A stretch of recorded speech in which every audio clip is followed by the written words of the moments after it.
Satisfaction is guaranteed 24 hours a day, whether it's music or information. From Grand Cayman to Cayman Brac to Little Cayman, we've got you covered. You ever hear a thing like that? Radio Cayman in the Cayman Islands. Oh, I think they're doing a great job. A lot of them are. Good afternoon, Dwayne. How are you? Not too bad, sir. Ladies and gentlemen, Radio Cayman's Talk Today with Sterling Dwayne Ebanks. But I do have some questions. There are more questions than answers. Radio Cayman's Talk Today. If you're ready to talk, we're willing to listen. Well, I really enjoy this program today. Cayman Islands' foremost listeners participation program. May God bless every person.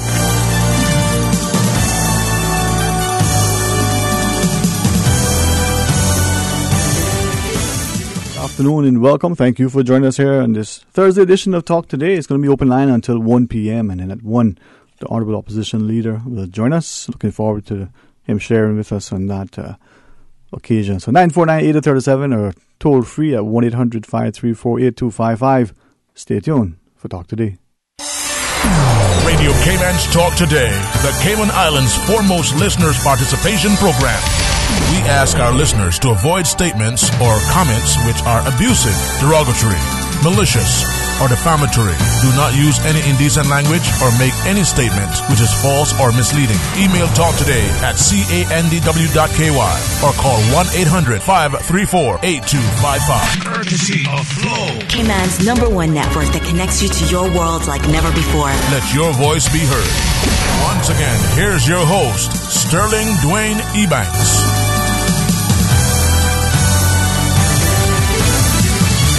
Hey, good afternoon. Welcome back. Thank you so much for joining us here on this edition of Talk Today. 1-800-534-8255 or 949-8037. Of course, you can WhatsApp 925-3261. The Honorable Opposition Leader is expected to join us at 1.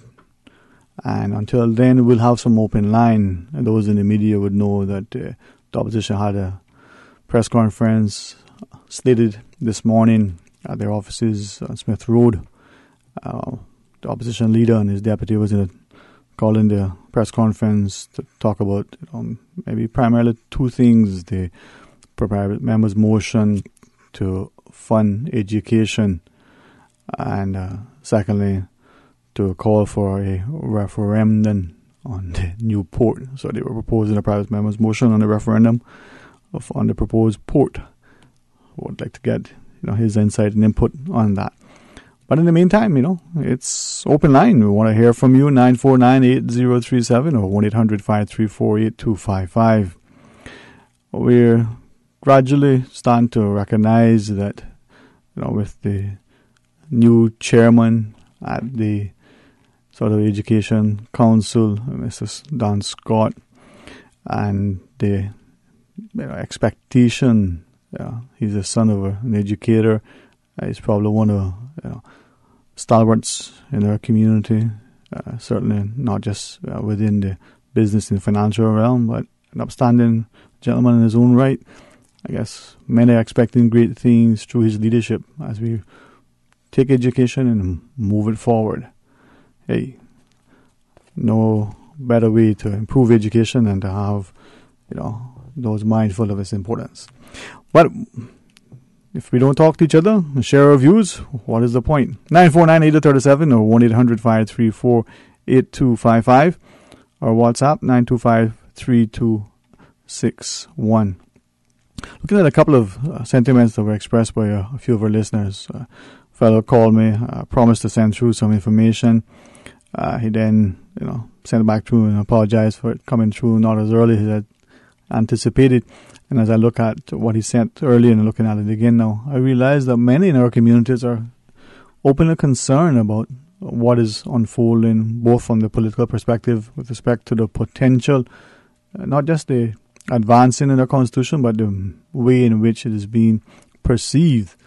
This fellow says, he has always, whenever he had the opportunity, share with the politicians that it's time that they move forward and take up the helm, take up that role of being the political leaders in our country and whether it's a step towards independence or whether it's just a greater step towards more autonomy.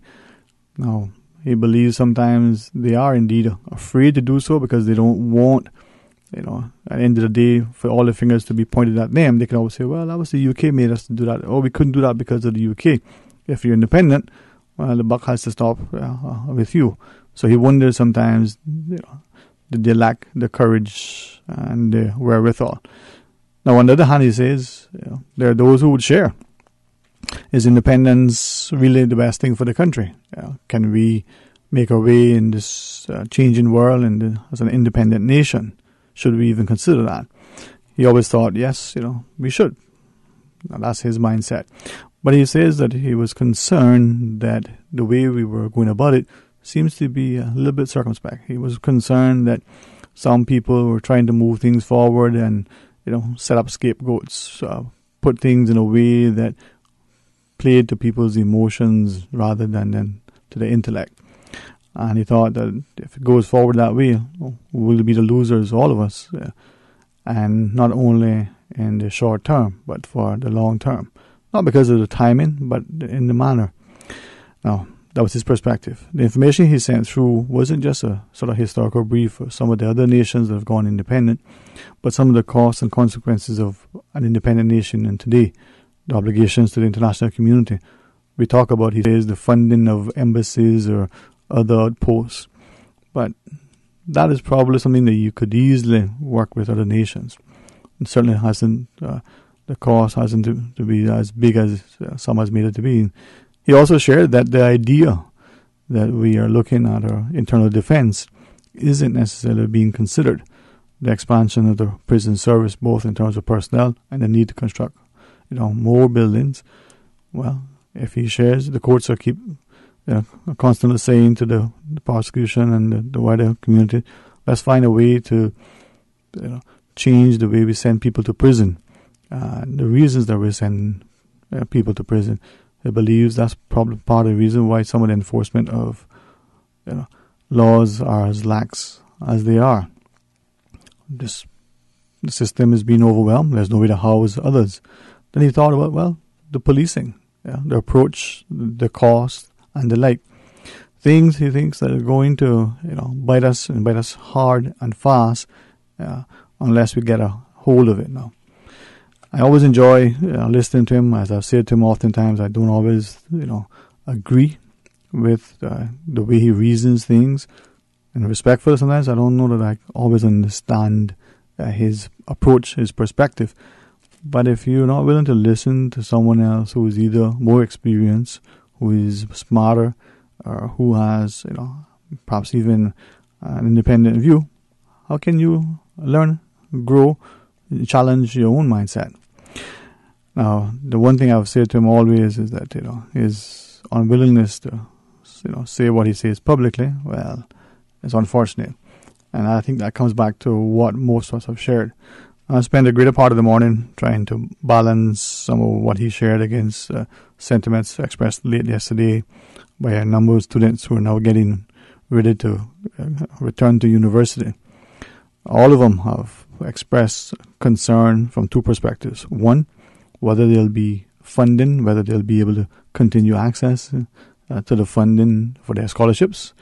And then secondly, when they're finished, not only, will they have any sort of employment opportunities to return to Cayman and pick up, but do they actually want to return?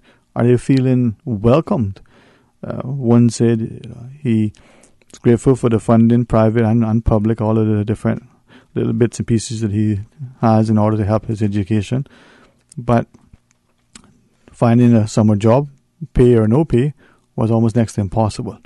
Working there, he felt like if he had stood in a corner somewhere, they probably wouldn't have paid him as much mind. More importantly, he shared the notion that in there, the harder he tried, and the more he tried to demonstrate not just a willingness and aptitude, the more he was being pushed to the side, not just by those on the work permit, but by Caymanians, not just by those at the top, but those at the bottom. And he's saying, is this the environment that we're creating, and are we conscious of it? he believes that we are. Again, is that deliberate to create a disincentive to Caymanians getting further education, and more importantly, for them to develop in the sense that he and all the others in the small but I think very vocal group of students who are saying they don't feel there's a future for them here. And if that's the case, how can we truly be about nation building? Well, those are the two things that have weighed on me. Why don't you weigh in and share your thoughts? 9498037 or 1-800-534-8255. You can send us your sentiments on our WhatsApp, 925-3261. Or if you choose, we offer you up the opportunity to send us an email. talktoday@candw.ky. Now, the other thing that when we were asked to comment, we just listened, is this idea that there seems to be two groups, and this is just a comment of one individual. He has very deliberate and specifically said, when you repeat what I say, be very careful of how you say it so that it's not misconstrued as your own view, and equally important, doesn't make its way back to him. But he said that there seems to be two very distinct groups who are about the same petition. One to bring back the governor, and the other to elevate the deputy governor. And he's wondering what is the motivation behind each group. He shared that bouncing between the two groups, knowing some of the perceived players who have to somewhat publicly declared their hand that this is where their support would lie. He believes sometimes those individuals would have discussions, at their other functions and other interactions. And he's wondering, is it just that, there are two people both having, a horse in a race and want to see which one can emerge the winner. At the end of the day, it's not about the horse, but it's about the rider. And he said some things that as I think about it, sometimes I have to wonder, is this the sort of, politics or the political games that are being played at this level? And if it is, I think we are ripe for the international stage. I think we are able to go, to the Washingtons and the Londons and the like and negotiate, because these people are not just very crafty, but indeed they are very, very astute. But there are more pawns than there are kings, perhaps. 949-8037, 1-800-534-8255. Or you can give us a shout on our WhatsApp, 925-3261. There's something that we wanted to ask of you in relation to a comment from a very, very young individual. I was introduced to her just recently. Her aunt was having a particular function for some young students, and I'd asked a few of us to just attend and maybe share some encouraging words as these students get ready to travel for the summer and do different things. And the young lady said that she was looking at her subjects in school and wondering what kind of career she would want. But she shared that when she hears her aunt, who I gather is the primary caregiver for the young lady, talk about crime, when she sees the level of reported crime, and for a very young person, she seems to either be introduced to very mature subjects. The young lady demonstrated an interest, but also an understanding and a level of maturity that, as her aunt says, is refreshing, but also quite alarming, because if these are the things that our young people are introduced or involved in, and they are not corresponding adult guidance supervision, what sort of burdens are we heaping on their shoulders at such a very, very young age? The aunt said that in discussing sometimes some of the issues globally, but as well as locally, not only is her niece very, very much informed and can speak to them more than at a cursory level, she can see the worry in her eyes. So as I looked at the young lady, I had to remark to her aunt that I was wondering if she's like some of us, having an allergy, just the way the eyes look. But she says, no, that's just probably, an unfortunate burden that this young child has taken on. Now, when I come back from the break, the issue of crime, as this young child mentioned, and the fear for her safety and the like, maybe something we can talk to. But before we do, Miss Susan says, let's take a call. I'm happy to do so. Let's go to our phones. Good afternoon. Welcome. You're on Talk Today. Sterling Dwayne. Hey, my friend. How are you? I'm good. Oh, yeah. I hope you're enjoying the wonderful breeze that is not as hot as some places, but even warmer than others. Feels like hot breath. But there's quite a bit to talk about. There is, man. Sterling, and I guess we can kind of start with our children and the whole issue of crime and independence. Mouthful, but we want to be able to build a society where children can come back to, or students can come back to. Mm-hmm. And if you are hearing these genuine voices that are saying we do not see that, coupled with the whole issue of the whole cheap labor, people that are hired on permits, basically bringing their children in over summer, as we see now, and working in, well, it's mostly fast food places or shopping plazas.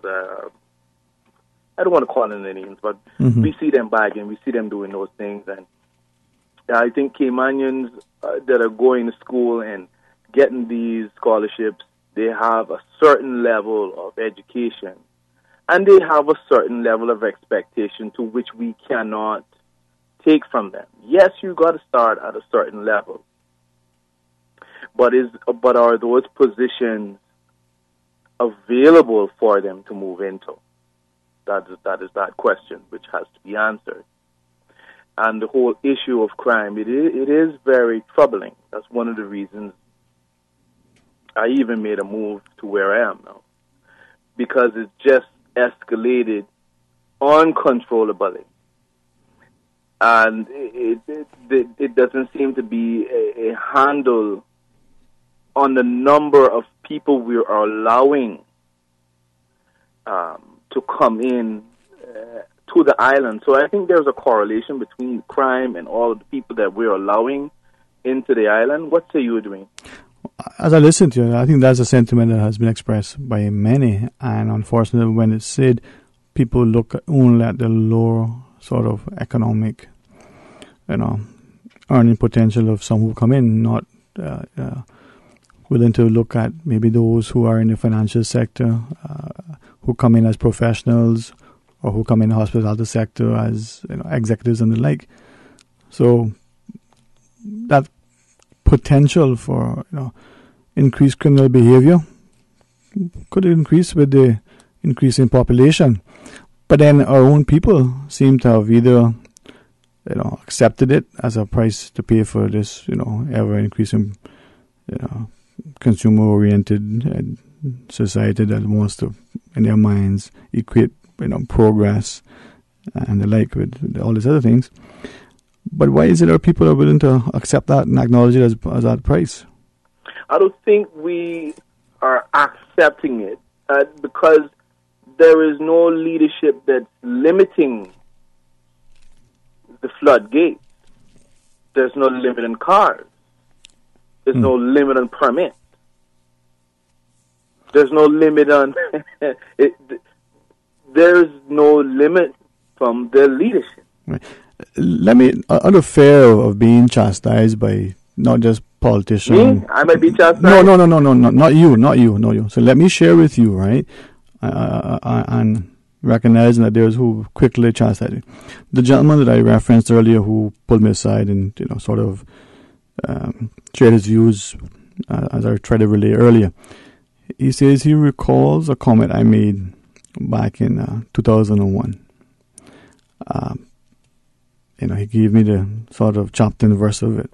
But the comment was that looking at where we were then, that the country should have considered over the next 4 years reducing the population by 10,000 based on the the projected, economic climate that was coming and different things. I was berated for doing that, and I suggested that we could look at a couple of areas and across the sector, from bartenders to real estate agents to all these things.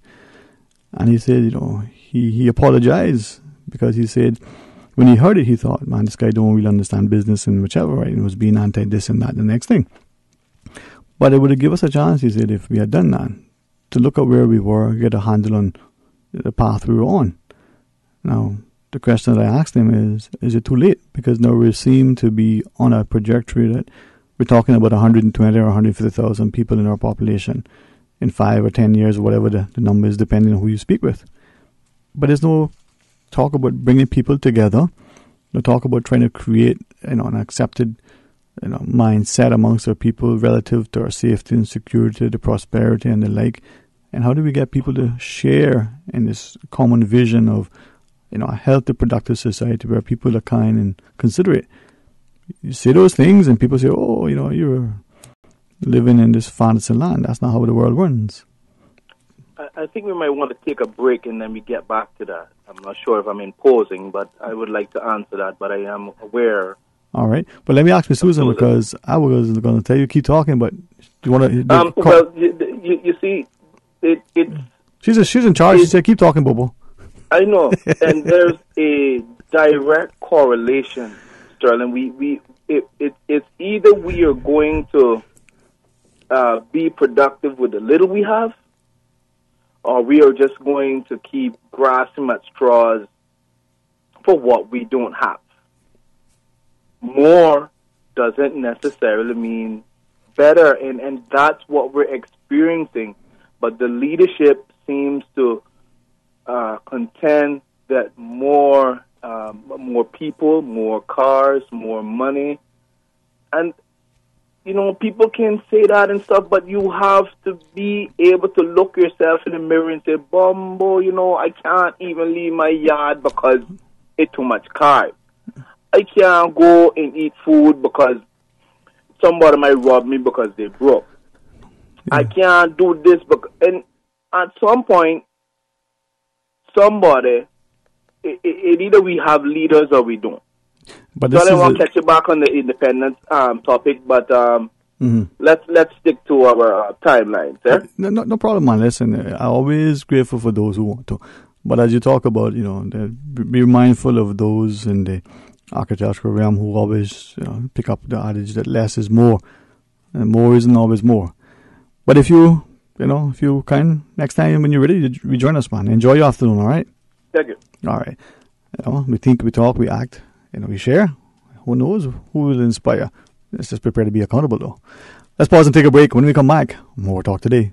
This Saturday evening, August 18th, come out to the South Coast Bar and Grill in Breakers. There will be live entertainment by Rexy and the Impulse Band, including Lammy, Renee Peter Dixon from Cayman Brack, and many more guest performers. Music starts at 6 p.m. and admission is by a small donation to help needy musicians. So come out this Saturday evening, August 18th at 6 p.m. for live entertainment with Rexy and the Impulse Band at South Coast Bar and Grill, with guest performers Lammy and, yes, Brackers, Peter Dixon from the Brack. This Saturday night at South Coast Bar and Grill in Breakers at 6 p.m. Admission by a small donation at the door. Nursing, education, social work, media studies, hospitality, electrical, plumbing, AC. Wow, I didn't even know that the University College of the Cayman Islands offered all that. Yes, all that and more, as well as event management and QuickBooks. They also did customized training for our staff last month. Hey, didn't your son just graduate from high school? Take him so he can apply for the fall semester. Pursue your academic and professional goals at UCCI. Admissions are ongoing. Classes start August 27th. Visit them or call 623-8224 to learn more. Advance Automotive is celebrating 10 years as Cayman's authorized Chevrolet dealer and is giving away $10,000 to one lucky customer to celebrate. Buy any new Chevrolet from Advance Automotive and you'll be entered to win $10,000 cash. Entries close 1st of December or after 100 cars sold, whichever comes first. Buy your new dream car and enter to win $10,000 cash for Advance Automotive's 10th birthday. Visit the showroom on Owen Roberts Drive or visit AdvanceChevrolet.com for more details today. All right, Ray, are we ready for our next See What I Say? The topic we're going to have is Patterson, farm soldier. Thought we'd focus on one of our Cayman characters. Ray, we have some characters in our society, people that the community needs to be reminded of. Mr. Patterson is one of those. Yeah, and then people who say characters. The legendary Patterson, the farm soldier. We all have our stories. We all remember first encounter coming from and going to school. The man is a legend.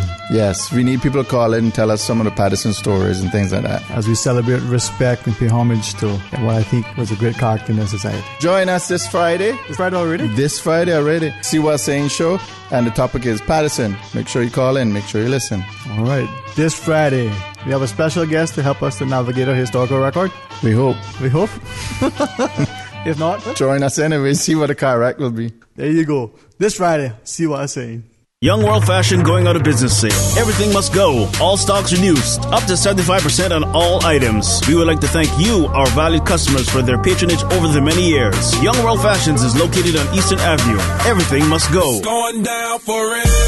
Call 949-6313. Young World Fashions going out of business sale. Up to 75% on all remaining items. Everything must go. Talk today. But I do have some questions. Talk today. Cayman Islands' foremost listeners' participation program. Talk today. Because there are more questions than answers. What the public is saying. Waiting to take your calls right now. Sterling Dwayne Ebanks.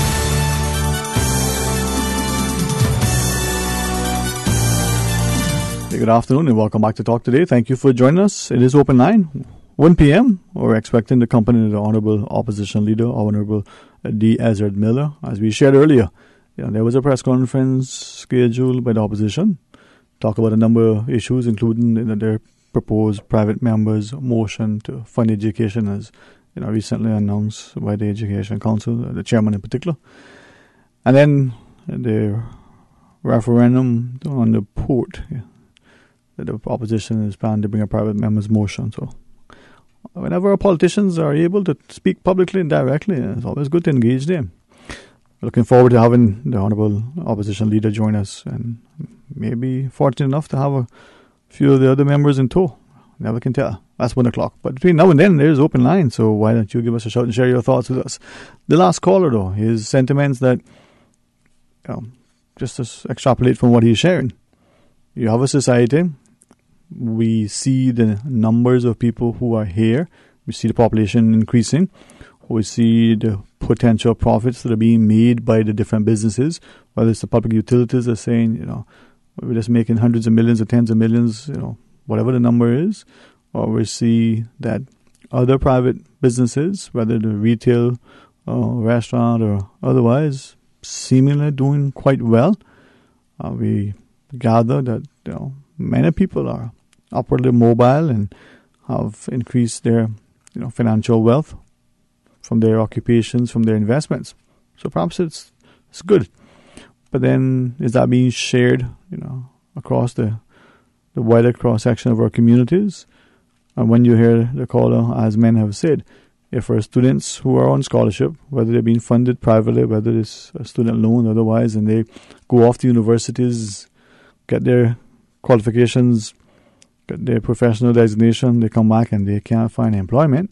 Or when they do, they say, well, I'm a lawyer, can't find a job. Or as a lawyer, I'm now relegated to making, 50% or 30% of what, my colleague is making. And I'm supposed to be accepting of that. Similar experience and qualifications. You have to wonder, is that really how it is? And if it is that really how it should be? Well, you be the judge. 949-8037 or 1-800-534-8255. Now, the sentiment in relation to crime that a caller reference, and I think of the young lady who was sharing, through her aunt in particular, this notion that, we're seeing a society where it could be, as the aunt says, we're exposed and introduced more and more to, the world through the media. We are ever increasingly sort of bombarded by everything that's happening everywhere all the time.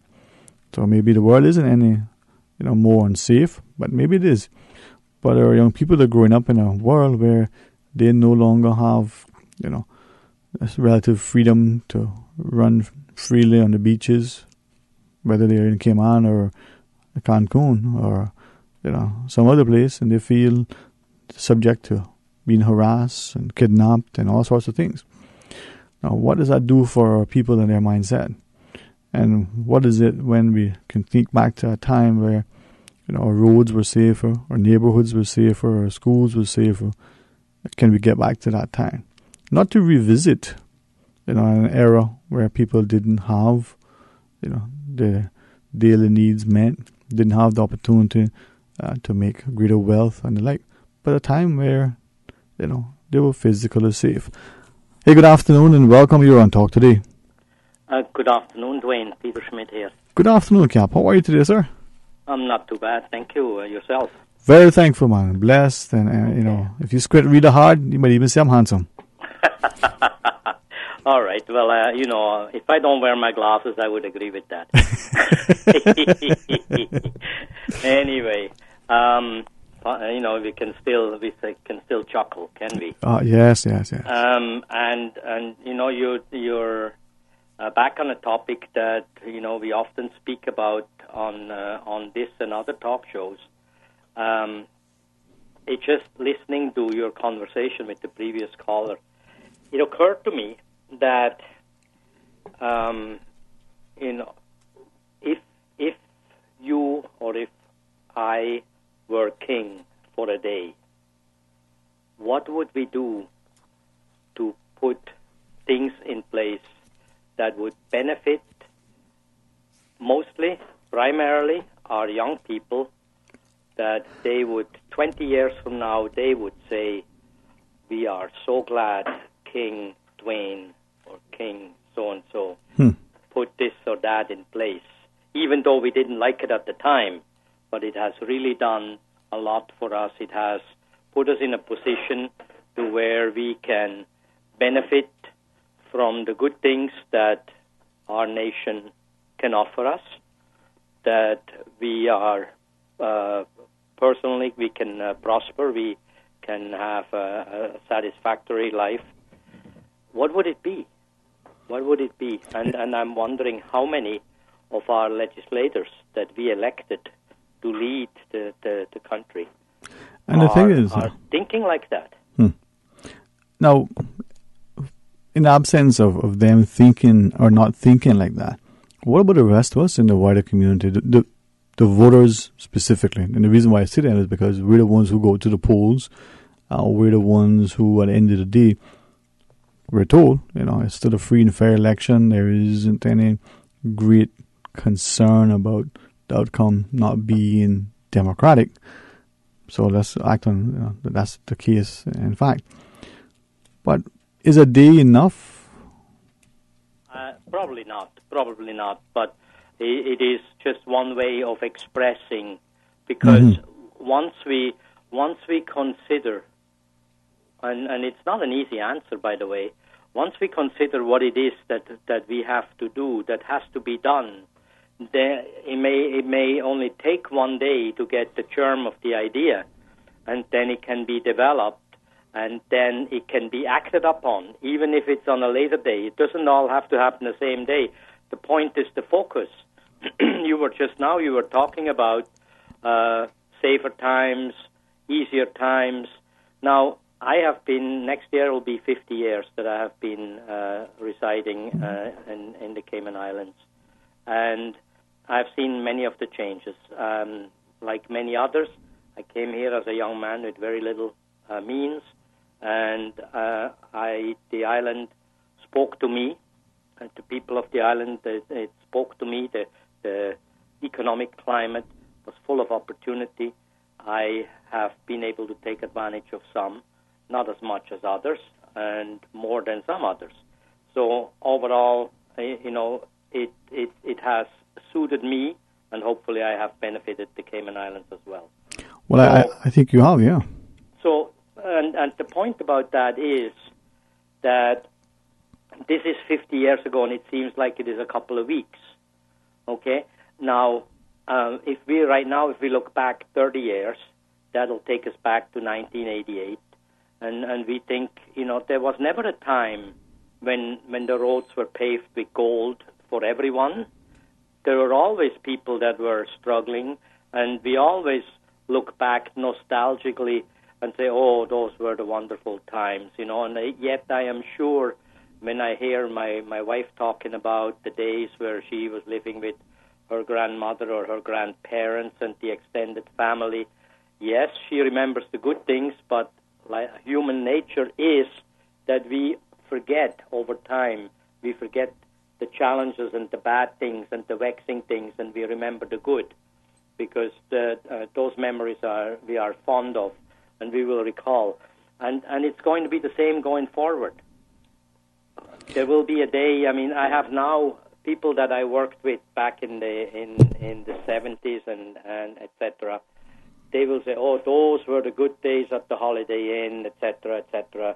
Even then, I know that we had conflict amongst staff, that we felt there was unfairness with the distribution of the tips, and all those kind of things were going on then as well. And it'll be like that going forward.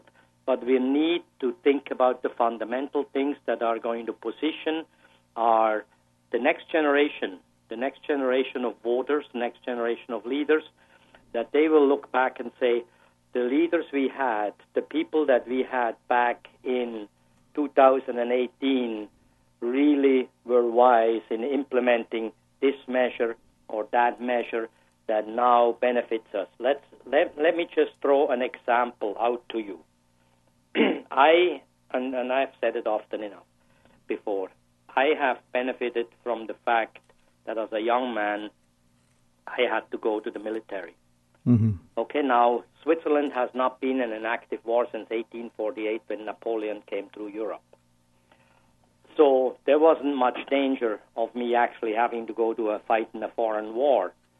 And I don't think there's much danger of anybody in Cayman if there was some kind of national service for young men primarily. Not saying you should be discriminating against females, but just to say if they had to do some kind of national service where they would learn to stand on their own 2 feet, they wouldn't have mama to wash their clothes and iron their shirts or shine their shoes or tell them when it is time to take a tablet or whatever. Right. And they would become more independent men standing on their own 2 feet, which in the past I very strongly believe that the sea used to do that for the young Caymanian men. They may have left as boys, but they came back as men. Indeed. And I appreciate you sharing that with me, and respectfully, let us just be able to quickly pause now and take this next break. But when we come back, more talk today. Brandsource Home Gallery has been appointed the exclusive Cayman supplier for Duravit bathroom products. Duravit is the leading international manufacturer of bathroom ceramics, tubs, and showers, recognized around the world for beautiful, functional products. Winner of top industry awards, Duravit collaborates with leading European designers to provide the most elegant and innovative bath products. If you're ready to bring style, comfort, and innovation to your bathroom, visit Brandsource Home Gallery to see the new Duravit showroom and meet the in-house bath designer. Whether you're planning a functional family bathroom or a personal spa retreat, browse the Duravit collection and be inspired. Brandsource Home Gallery, delivering a new standard in custom designed bathrooms. Brandsource Home Gallery, Dorsey Drive, Industrial Park. Nursing, education, social work, media studies, hospitality, electrical, plumbing, AC. Wow, I didn't even know that the University College of the Cayman Islands offered all that. Yes, all that and more, as well as event management and QuickBooks. They also did customized training for our staff last month. Hey, didn't your son just graduate from high school? Take him so he can apply for the fall semester. Pursue your academic and professional goals at UCCI. Admissions are ongoing. Classes start August 27th. Visit them or call 623-8224 to learn more.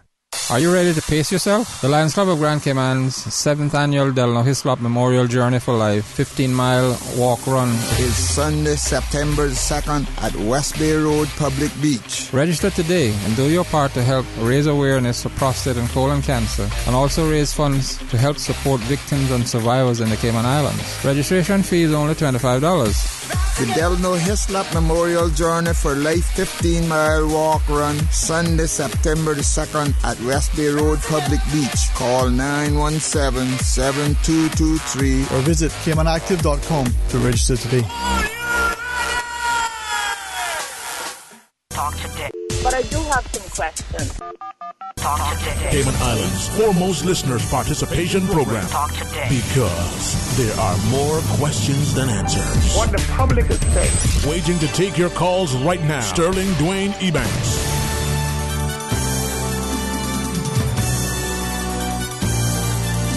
Hey, good afternoon and welcome back to Talk Today. Thank you for joining us. And as we had shared earlier, we're still anticipating, expecting at 1 p.m. to be able to be joined by perhaps members from the opposition as well. Thursdays, they usually come on. Summers, like maybe many, legislators, like teachers, like students. There's a little summer hiatus, but work still continues, right?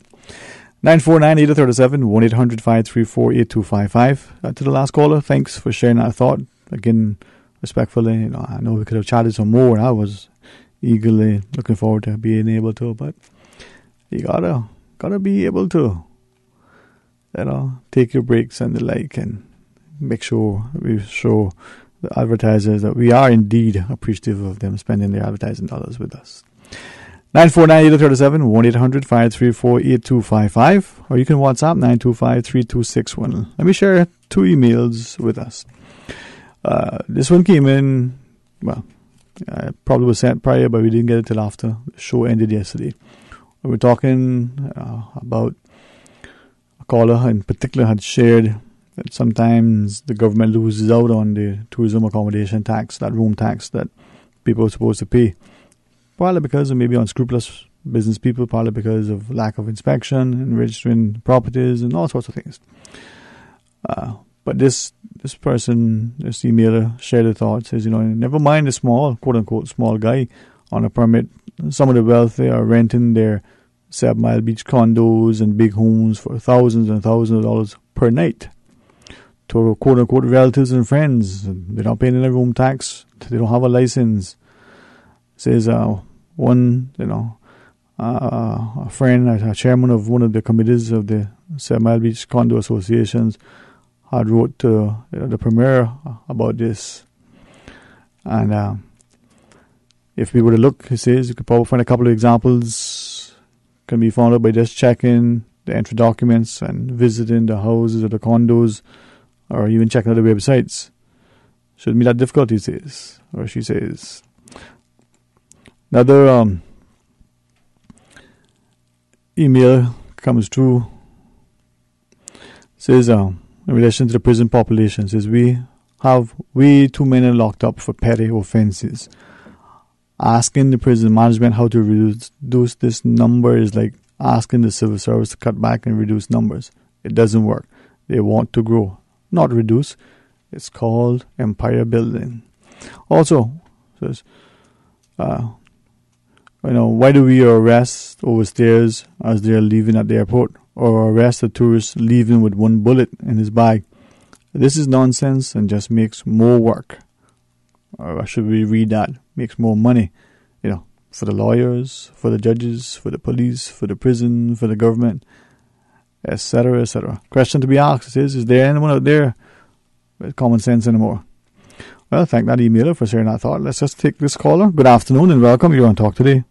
Hey, good afternoon, Dwayne. Good afternoon to all our listeners. Good afternoon, sir. How are you? Okay, making it okay. Just a quick thing to report. On the maritime sector, there is a convoy of large sailing ships approaching Cayman Brac to be passing through the day tomorrow. It's a sailing regatta of some of the largest sailing ships in the world coming from Santo Domingo en route to Cozumel, Mexico. And the head one of the lead, they're actually sailing and raising. The one that has the lead now is the Argentina or Libertad. She has the lead now with the Chilean one, BAP Union. 2 of them are the head leaders, and it's a total of 5. There's one owned by Chile, one owned by Argentina, one owned by Mexico, one owned by Ecuador and one owned by Bolivia. Most of South American countries, exception with the Mexican one, ranging from 295 feet long to 377 feet long. The Star Flyer that comes here, the cruise ship, the sailing cruise ship, most of them are longer than the Star Flyer that comes to Cayman Brac.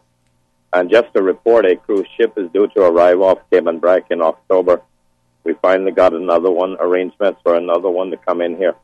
And this is quite an interesting cruise through the Caribbean with the sailing regatta with all of these ships. If VHF contact allows me to get them before they get too far down, I'll make the request to have them to pass by as close as possible. They will be passed. The nearest point will be off Spot Bay, Cayman Brac. Sometime tomorrow they are sailing, and depending on the wind condition, one could make it before dawn tomorrow, or they could make it later in the day tomorrow. All right. Well, appreciate it very, very much indeed. And I think, as you shared, it's amazing the things we can see on our seas, especially those, vessels crossing our shores. Hey, thank you very much for sharing that with us. Hey, it's 1 o'clock. That means that we can get a chance to peek in and hear what our Xnet News team is up to as they're gathering the stories and covering and informing us of things happening locally and globally. I'm going to pause for a headline news at 1. When we come back, we're expecting to be able to have the Honourable Opposition Leader as our guest. Hopefully that materializes. Stay tuned for Talk Today. Radio Cayman. Radio Cayman's newsroom. These are the biggest stories right now. The RCIPS will be holding a district community meeting in East End this evening. The meeting will be held at 7 p.m. at the East End Presbyterian Church Hall. The meeting is open to the public, and residents are encouraged to attend in order to express concerns and ask questions. Refreshments will be served.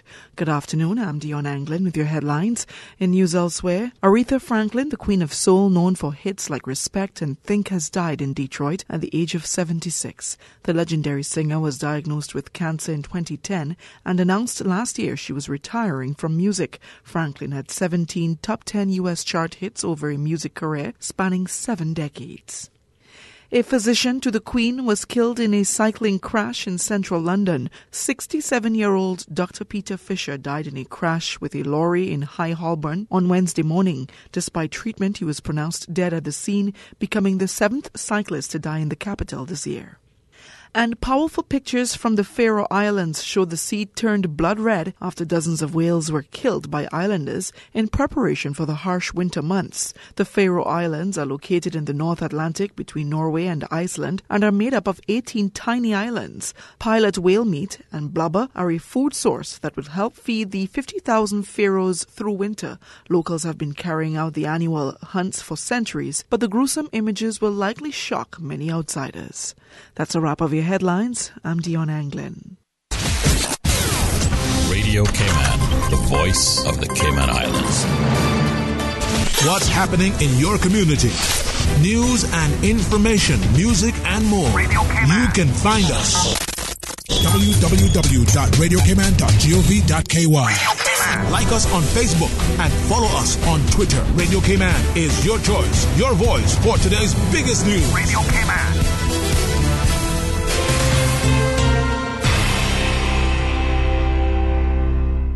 Talk today. But I do have some questions. Talk today. Cayman Islands' foremost listeners' participation program. Talk today. Because there are more questions than answers. What the public is saying. Waiting to take your calls right now. Sterling Dwayne Ebanks.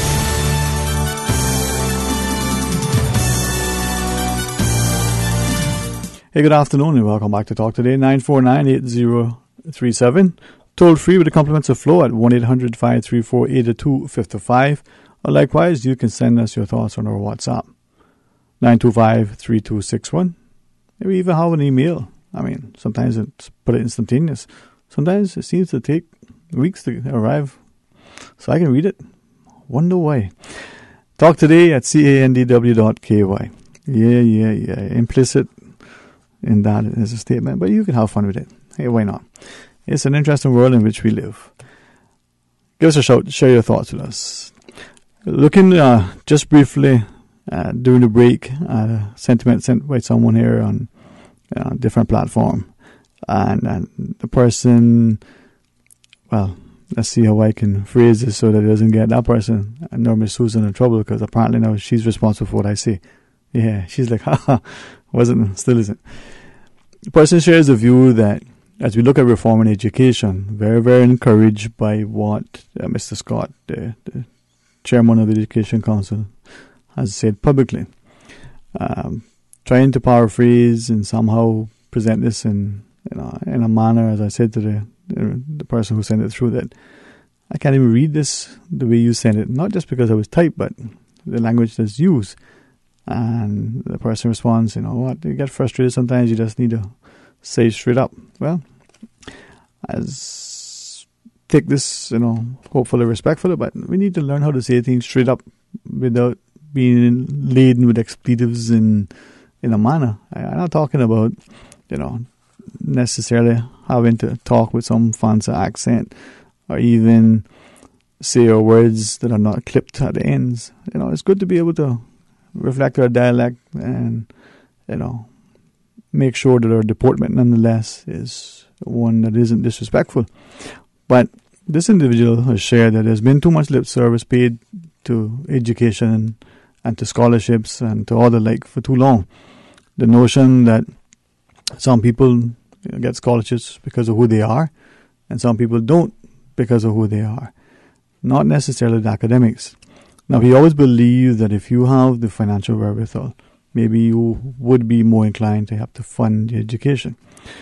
Now, his view, and as I look at some of the things that he's typing now, his view is that, yes, he's fortunate enough that he came from a family that was able to afford him, the opportunity not only to get an education, but to travel and the like. But even with what was considered a full scholarship back then, his other educational needs were still having to be subsidized by his family. If you think $25,000 or $50,000 a year is a lot of money, try going to school and excelling at one of the better schools, whether in the US or even the UK, and you can find that it can easily be insufficient. Not just to travel back and forth when you want to come home, all the other things that you need, some of the resources that you could access if you had other money. It's no different, he says, than the people who are working here and trying to raise their families, and they may be making a sum that puts them out of that range where they're no longer considered, on the poverty line, but they don't have enough to give their children the extra tuition that they need in relation to getting, further enrichment opportunities for the arts or for the languages. They can't play instruments. If they're traveling with a sports team, it's harder on the family, so they need to do a fundraise. And he thought, we're not looking at this thing properly. If a student was to get accepted into Harvard and it's $100,000 a year, and even if the family was wealthy, would $25,000 from the government or from a private sector go anywhere? Should we tell the family, oh, sorry, you got to go to, some backwater community college in some, well, he puts a town in London, looks like, or England, somewhere about, just because that's affordable, or maybe have them go to somewhere in the Caribbean, when that diploma from Harvard would probably, he says, carry more weight. Not necessarily that the teachers are any better, but certainly the perception is. His view is that we need to look at things a little bit, more constructively. Anyway, he's typing something else. Hopefully that's something I can read. 949-8037 or 1-800-534-8255. As we get ready to welcome to our studio the Honorable Opposition Leader who some of you have, accused him of keeping bad company by coming Thursdays and spending time here with us. As he says, well, that's just how it goes. And Mr. Miller, Miss Susan, respectfully, ma'am, should we just take a quick break? I can get a chance to get the makeup for Mr. Miller. We're going to pause. Mr. Miller's going to get settled, and then we come back and we can talk to him. Respectfully, ma'am, till 1:30. Let's take an early break. Hey, life gives you oranges. You know what? Eat them. Stay tuned. We'll talk today. More than 450 small businesses are members of the Cayman Islands Chamber of Commerce. These businesses are the backbone of the economy and Cayman's unsung heroes for creating jobs, wealth and opportunity for future generations. Submissions for this year's Chamber of Commerce Small Business of the Year Award are now being accepted. Apply at businessexcellenceawards.ky. The Chamber's Business Excellence Awards are proudly supported by the Ministry of Commerce, Yellow Media Group and Brit K.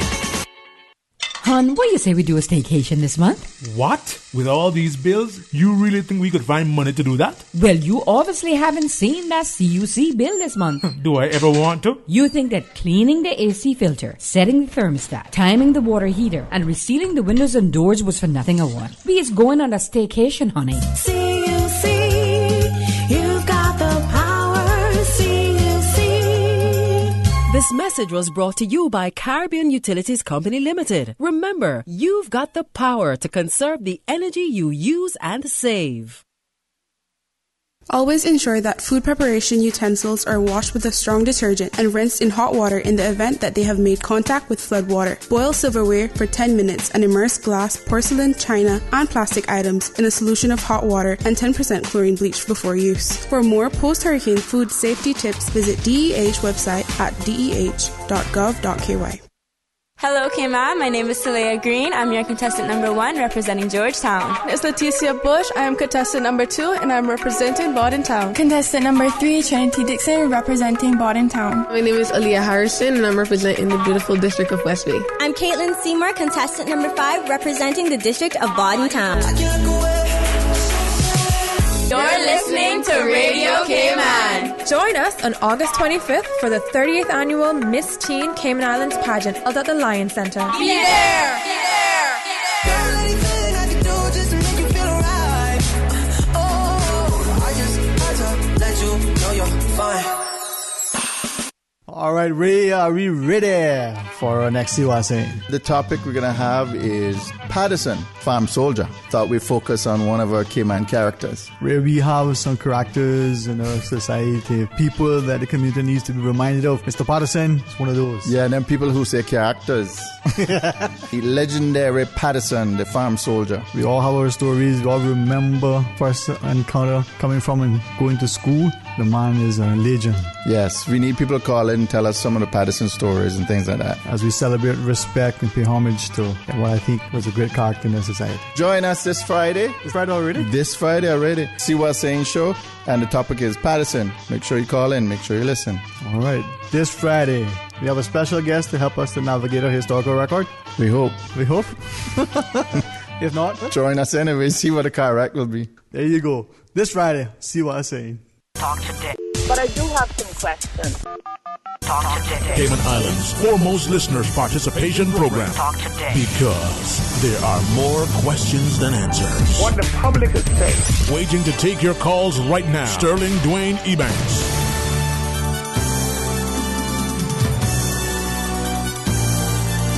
Hey, good afternoon. Welcome back to Talk Today. Thank you so much for joining us. And I'm on to his words, as promised, the Honorable Opposition Leader is in our studio, Honorable D. Ezzard Miller. Sir, thank you so much for coming across, man. I recognize today is, like end of the day, ends in a Y if you subscribe to the English language. But it's a hectic day for nonetheless. Yeah, but I one of my favorite subjects in postgraduate school was time management. Mm-hmm. And I hear all these busy people talking about, boy, I'm so busy. All right. Yeah. So let's have a little conversation about how busy you are. Yeah. Let's start at 7 o'clock in the morning. After I assume you've got up, had breakfast, had your coffee. I want you to write down in 15-minute slots what you're going to do for the day. Most people can't make it till 10 o'clock. But they're busy. Right. Because we procrastinate. Right? We say we're going to do this in the next hour, but we don't do it. So it's left to be done, But there are some people who, and I subscribe to what you share now, whether it's 15-minute slots or even an hour slot. Some people are challenged to get through the day. But, plan your work and work your plan. Right?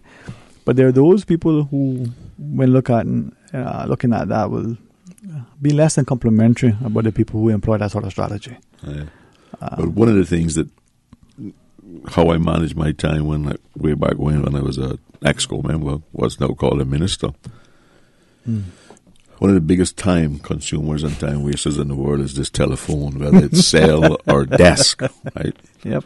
And my secretary had specific instructions for me. Do not put any calls through to my desk from the hour until 45 minutes. Now, I religiously tried to return everybody's phone call in 15 minutes. But, and I did that because when I used to go to see members before that, I sometimes left members' office with a convinced that they had a button under the desk that they kick with their knee when the questions got too hot and the phone ring, I actually had one member who asked me to leave, if I would please leave the room while he took his phone call. So I went home. He called me next time. He said, "What happened? You didn't wait?" I said, "You told me to leave the room," so I went home. So you said, "How to go?" No. If we let telephone, and especially in today's, I mean, with the technology and IT, these things rule your life if you let them do it now, Yeah. They're a good servant but a bad master. Yeah. Well, I appreciate you sharing that, because from time to time you give us those, insights that I think we could, if we adopt them, would help us out. Everybody, we're told, has the same, number of seconds in every day. Doesn't matter who you are. How you use those seconds, those minutes, those hours, those days, and so on, are. And, there's only one way to get something done, You have to do it. We can plan it. We can talk about it. We can decide we're not doing it now, but until you actually do it, it is not going to get done. Yeah. That's another thing that when people come to see me in my role as their representative or as leader of the opposition, and I need to contact an agency for them, I do it right there and then in their presence. Right? I don't say, well, okay, I'll call next week or the next day or something, and it's done. Simple as that. Yeah. I laugh, and Mr. Miller, you might have to come to my defense if Susan's unable or unwilling, right? I want to laugh because I was sharing earlier an exchange between me and I'd almost want to call him a friend, but I have to wonder sometimes. Yeah. I understand his frustration, I understand what happens, and he sent me back some sentiments to express to the public. Now, I said that publicly, I can't read what he said because of the way it's written. And it's just laden with, but some people vent, right? And this is what he's doing. And one of his things in reference to politicians and some business people, he said, hopefully I can say it this way. I got to rephrase it slightly. They're like eunuchs in a cat house. You heard that? And I have to wonder sometimes if that's not the problem. We have, been emasculated to an extent that we no longer act and do because of, fear of acting. Well, I nobody gets more frustrated than me at times, particularly in dealing with some of government agencies that I have to rely on to get my job done. Procrastination, having a meeting about it is very frustrating to me. But, I have learned that perseverance, right, still works. And when I go and they want to call a meeting to talk about it, I say, well, we're meeting now. Let's do it now. You're right. Yeah. But it is frustrating when you have to rely on somebody else to act in order to solve the problem that you would like solved. Now, is that, and I certainly want to be able to delve into some of the other areas that you shared, but I was looking earlier at some information some students shared. I think oftentimes we fail to appreciate how, one, intelligent and wise our young people are. Two, how overwhelmed and bombarded they can be, right? Because of the things we give them as parents, as adults, as teachers, and as a wider community. You talked about the cell phone, in particular this new technology, and even though it's a way of life, how much of our time is consumed. Surprisingly, I don't believe coincidences, but thankfully you referenced that, because just this week alone, I've had a couple of exchanges with that where It's got to a tipping point where you go to a meeting and everybody has 2 or 3 phones looking at it at the same time. I leave. And nobody is talking to anybody, but they're sharing information on this thing. And you're in a meeting and it's obvious that that the person sitting in chair number 3 is texting or WhatsApping the person chair number 7 because they have these expressions on their face when they get this thing, and the one looks up to make sure that he read it. And and to I'm old school. That's insulting. To me.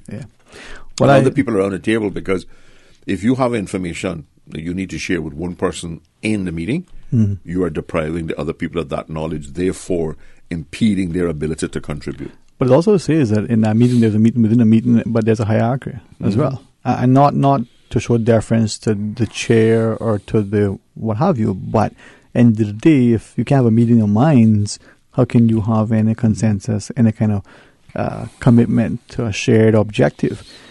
And I looked at some students just recently. Now, not saying the inability of some of us to leverage the technology to convey information quickly, definitively, and in a way that you can look at and use later on. But the fact that we are constantly doing this, whether it's socially, whether it's in some supposed semblance of a meeting of importance, maybe it's national. I mean, it's all, you go to a social event, and people are at a cocktail party and they're walking around with a cell phone in their hand, right? Or you go to a restaurant and you look across the table and there's obviously this couple that is trying to be romantic, but both are on their cell phones. But they're running with somebody else. Right, and occasionally they might look up to see the other person is still there, When I go and then to my friends, I put my phone in my pocket and put it on silent. If I'm expecting a call from somebody and it comes in, I'll say, excuse me, and I'll take a call.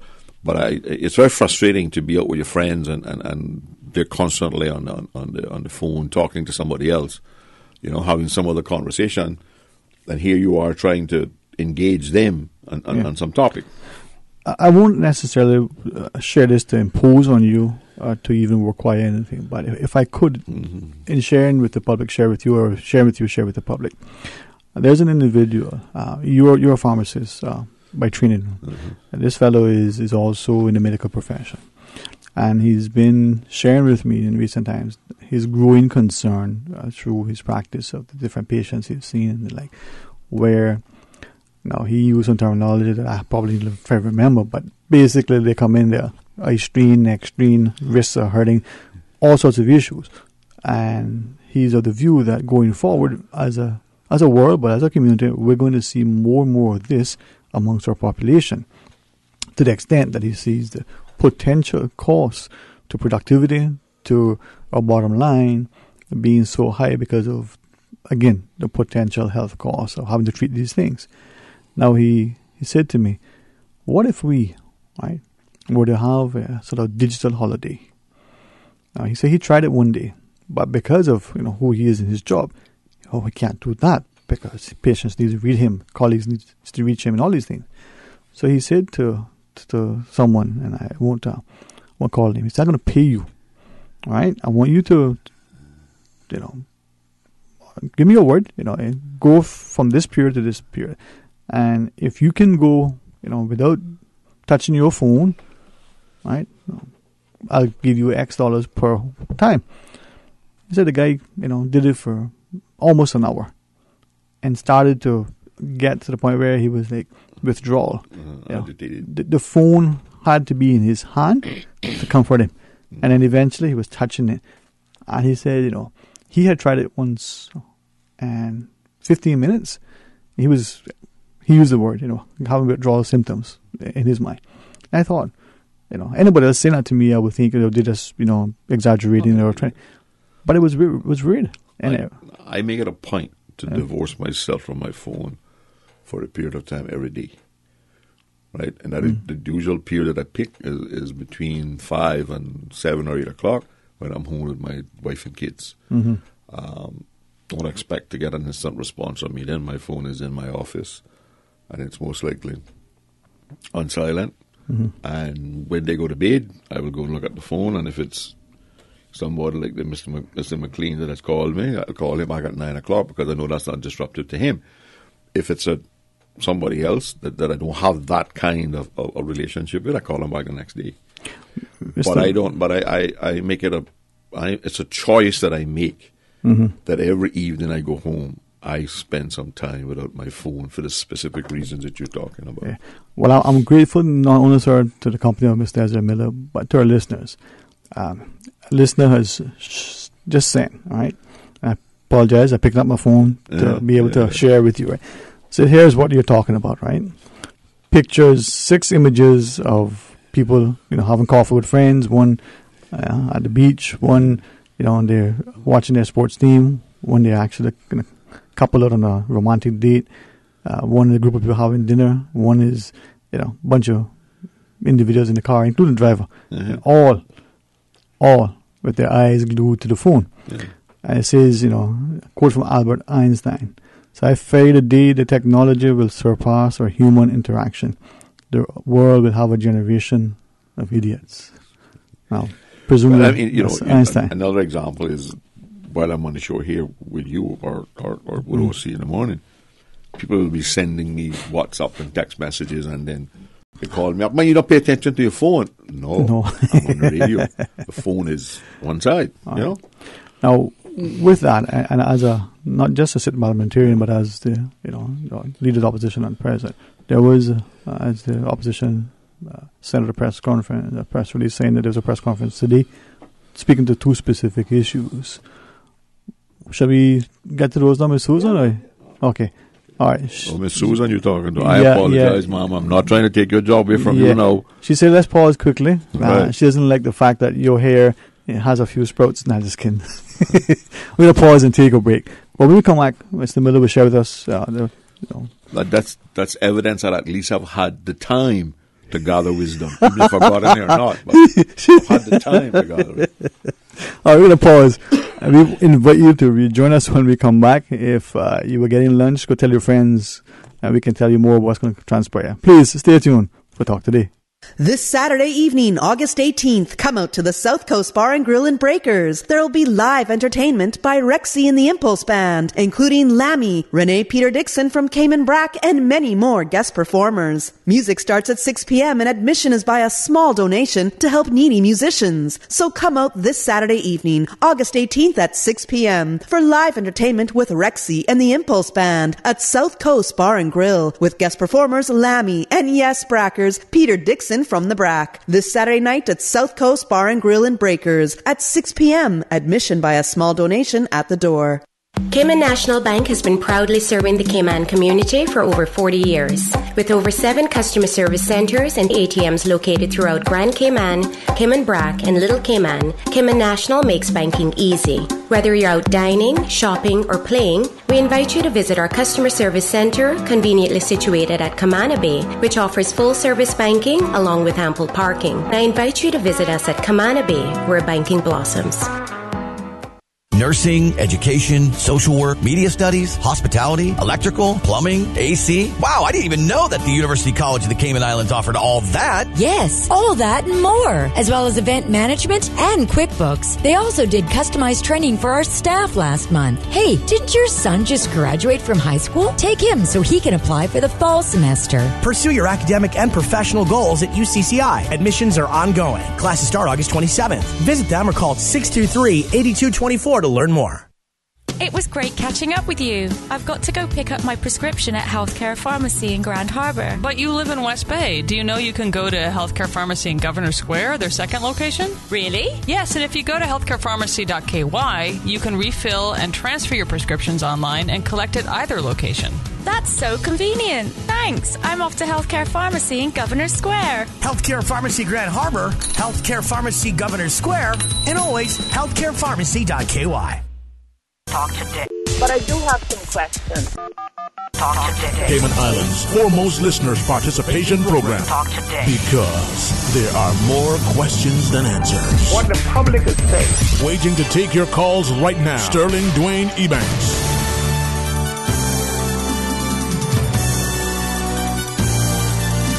Good afternoon. Welcome back to Talk Today. Thanks for joining us. And again, a special welcome and thanks to Honorable D. Ezzard Miller, the Honorable Opposition Leader, for joining us this afternoon. Mr. Miller, we were just about to share prior to the break the press conference. Well, tell us about it. We know the purpose. The press conference concerned two things. You will recall, being in the media that you are, last week when the chairman of the Education Council reported in the media that he had made certain recommendations that the council thought were worthy to improve the whole education environment in Cayman. The opposition came out the very next day and endorsed those and say that we would certainly support them. Now, you will also recall that during the budget debate in November on the 18-19 budget, because people need to understand that we have a 2-year budget now, not 1 year, we raised our concerns that, in our view, the education portfolio of that ministry was being underfunded for two reasons. Straight analysis showed that the secondary education budget for 2018 and 2019 was less than what was budgeted for 2017. The primary school budget had a very small increase. I think it was 1.something%, right? So we're of the view that if we are going to make these improvements that the council wants to make, it's going to cost money. So in order to show the government that we're willing to support them in doing these things, we said in our press release that we would bring a motion asking the government to fund those changes. And we added 3 additional things that we would like to see. He talked about some things he wanted reviewed in the curriculum. And we would like to see more civics added, a course on Cayman history in the primary and high schools. We do have a textbook that can be used right now. And we also wanted to see the facilities that exist in the high school being utilized more to produce graduates who are technically qualified. We are of the view that Clifton Hunter itself right now has the facilities that we could graduate electrical wiremen, we could graduate journeyman plumbers, we could graduate probably level 3, assuming that one is higher, carpenters. We are currently graduating people in auto mechanic qualifications. We believe it would be a simple thing to add in those facilities other technical things like air conditioning, stuff like that, right? But right now, the schools don't have the necessary resources in materials, for instance. They don't have anything, no pipe to cut up. They don't have no wires to join together and wire up. And this is stuff that can be reused, you know? Because when you put 2 pieces of pipe together, you just need teleguide. This is where you put the glue. You don't need to actually glue it and then destroy the piece of pipe. So, and we're worried, although it appears that no timeline was given for his implementation. We are of the view that some of these things need to come in September. And even if you wait until September 2019 to bring them in, which is a whole year, so you've disenfranchised the students at all grades of these improvements for another year, which we don't support. We think it needs to be more urgent. You still don't have budgeted qualifications because that budget is already approved too, right? So the government has recently announced that it has a substantial surplus. We understand that some of that is going to be eaten up because of reduced revenue for the next 6 months, because most of the government revenue comes in the first 6 months. Because you remember that was one of the rational reasons for going back to calendar year versus June to June, was because government revenue came in early in the year and you wouldn't need an overdraft facility at the beginning. So we believe that there are funds there, and we believe that what we want to do with the motion is, one, give the country the assurance that we support the government in doing these things, but also to demonstrate what we believe is the urgency in doing some of these things. So, now, with that, and we're looking at the not just the concerns, but the comments by the chairman and the wider community. If I could ask of you, I've had a couple of interesting discussions this week with educators. I'd say this with the greatest of respect. I'm honored that some of these individuals have allowed me to access, their realm and share certain things. I hope I'm not misspeaking, certainly not being disrespectful. Teachers talk in a different language, and they don't share with you unless you're a teacher. So they haven't literally, they haven't talked to the school, they haven't pointed fingers, they haven't named names and so on, right? But it is shared generally. But the things that they've shared, I think most of us, either as parents or as students, have experienced. There's a perception of these things in the communities. This view in relation to the funding that government has given to private schools over the year, $1 million, $2 million, whatever the sum is, that goes to the Private Schools Association. A number of educators have shared, even those at the private schools themselves, have shared that money should be reallocated instead of going to the Private Schools Association. As I was told it happens, the Private Schools Association has some mechanism or formula by which they then divide it up amongst themselves, that money should then be allocated to the parents directly. Parent decides which school you're going to go to. There's a sum, 5,000, 15,000, whatever that sum is, the child gets, and then, it can be paid directly to the school on behalf of that child, because presumably when the private schools get the money, it's supposed to be to help fund education, but it's used for everything else. And then the students, the Caymanian students who go to the schools, still have to pay the full tuition. And they're saying, well, where's the benefit to the country of this taxpayer money? Well, I don't support them getting anything, period. Right. And I've voted against it every year that I've been there and they brought it up. Okay. For the same reason. Because what we are doing is we are subsidizing the very children of the people who are making all the money in Cayman, which makes everybody believe that all of us are making $54,000, $56,000 a year. But it's also making that's an average income, right? And those schools like to brag about how they are educating people better and cheaper than government. I never subscribe to that theory either.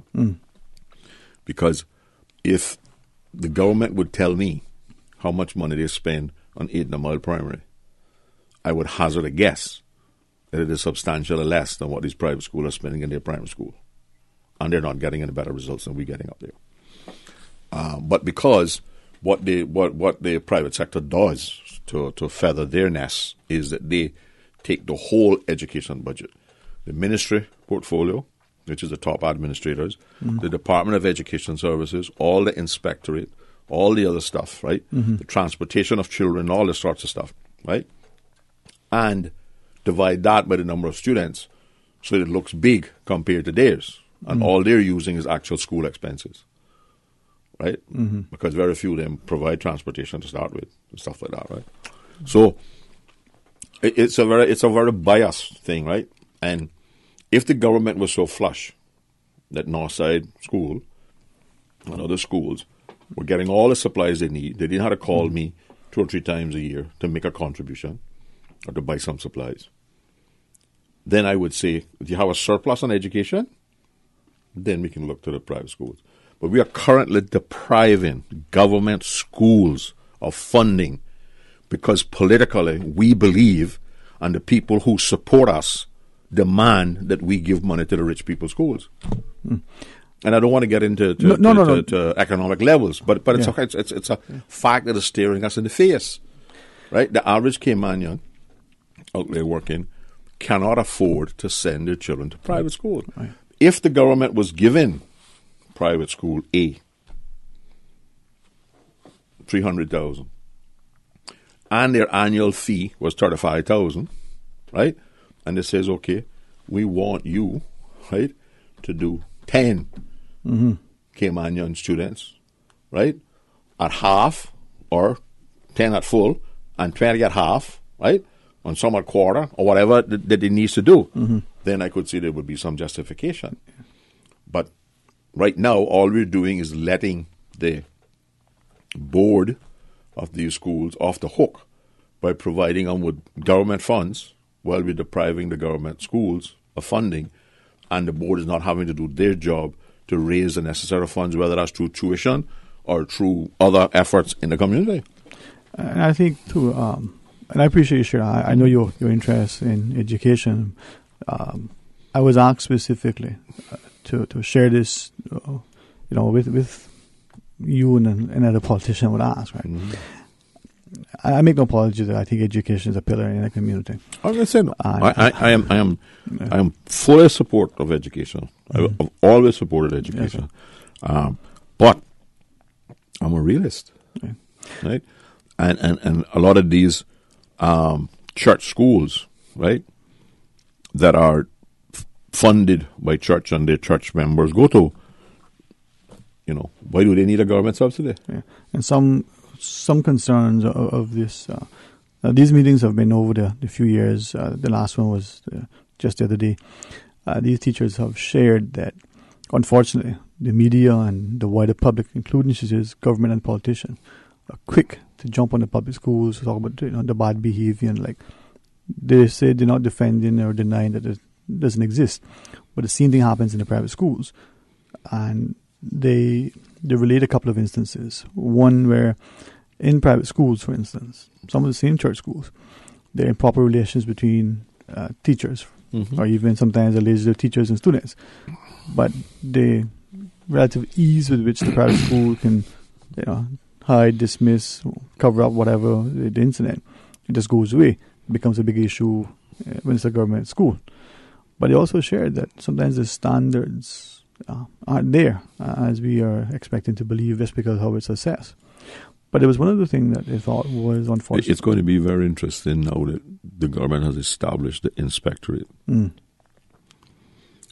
When that inspectorate says, which I hope they will do, we're coming to inspect the private schools, and your teachers have to be licensed by the same licensing authority that license all teachers.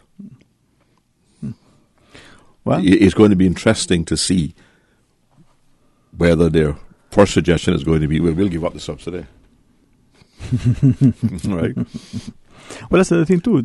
You obviously, sir, that's why you're the position you're aware of it, because someone has shared that let's just use science for instance. They said that it's no secret that attracting, and be able to retain a qualified science teacher, whether it's in three of the areas or whether it's even one or two, it's challenging for schools generally. Mm-hmm. There are just not enough science teachers. So a teacher may come that does PE or health or some science thing, all of a sudden is the science teacher and isn't qualified.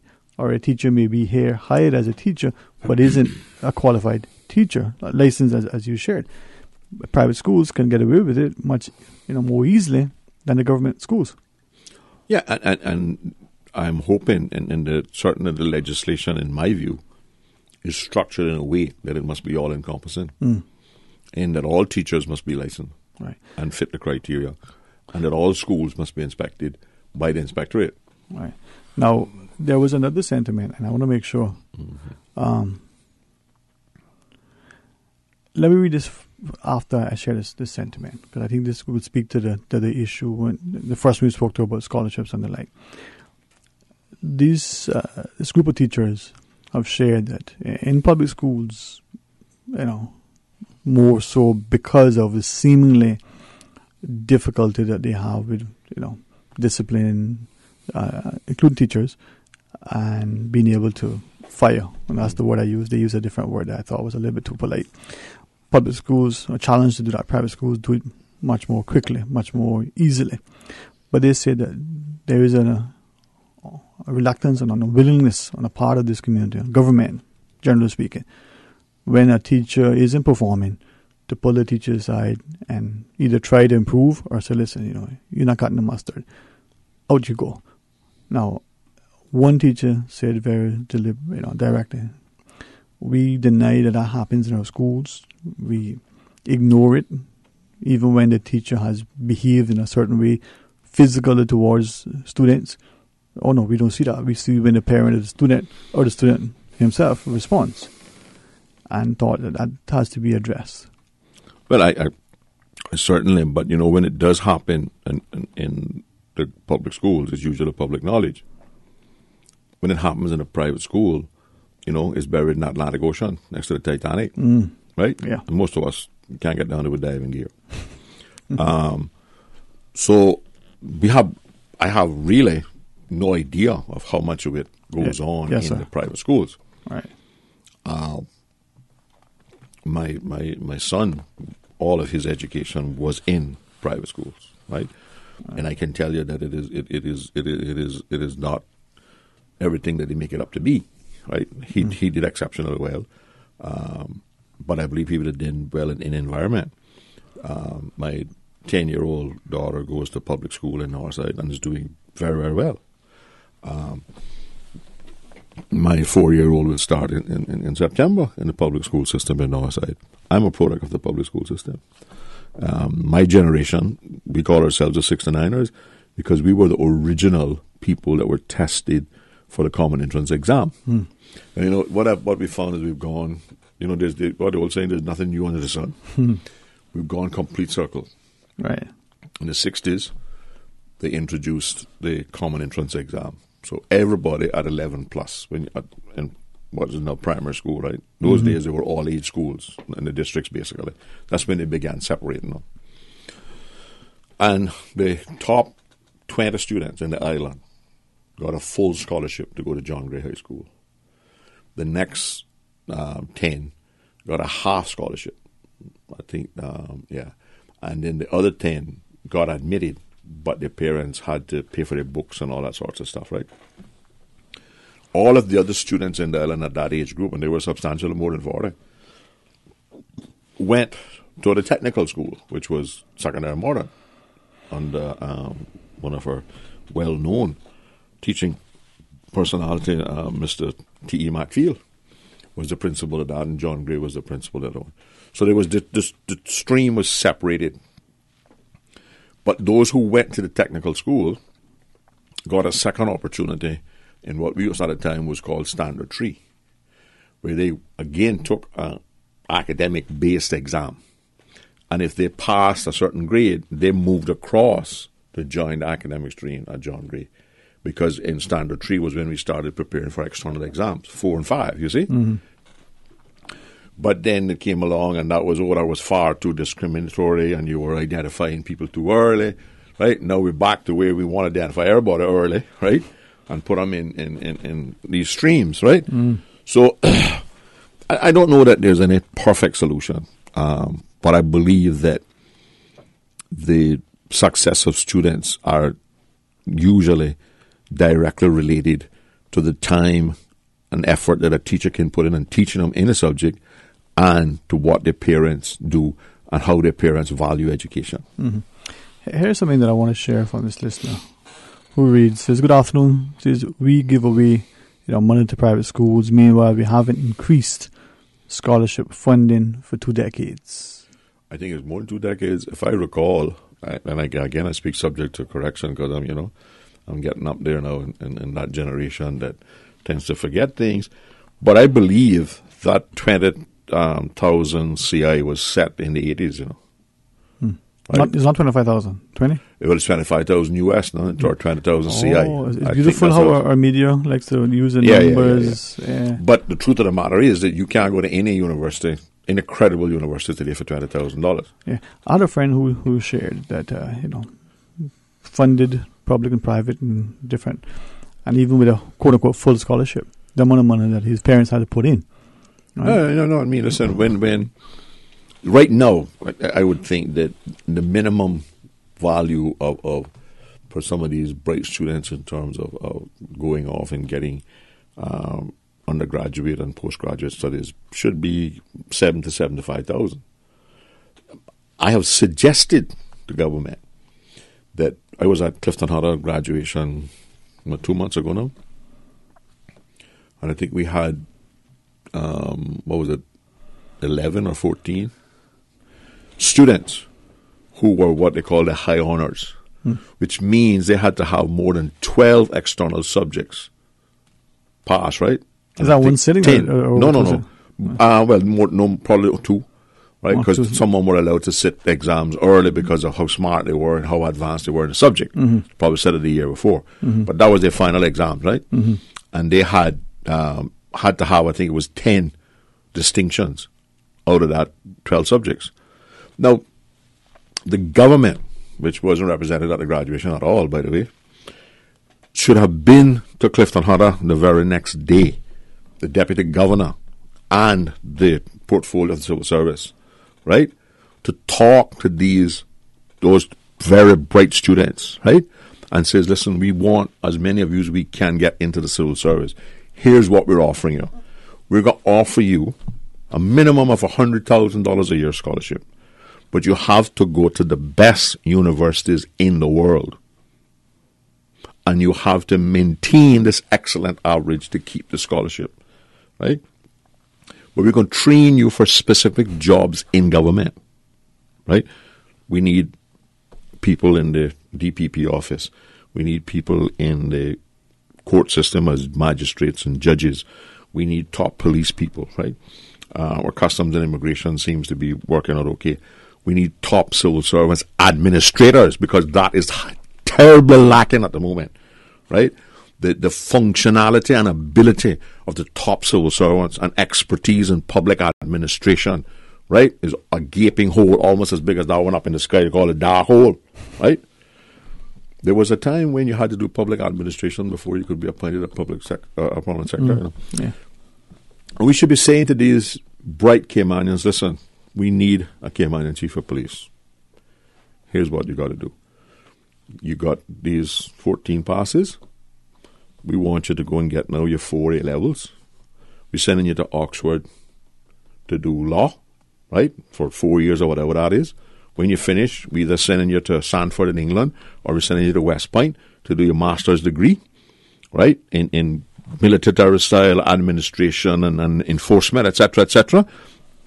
We're going to send you for another year or whatever it takes on to that to Scotland Yard or FBI, right?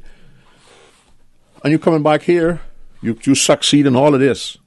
You're coming back here as Deputy Commissioner. You have a career path for you. Yeah. And from that, somebody, if we can get 2 or 3 that are changing for Deputy Commissioner, the best performing one of you in 1 year will be Chief of Police. Mr. Miller? No, that's how, you can't motivate Caymanians to join the police force by telling them you can offer them a training course down Governor Square in some little office for 3 months. That's not police training.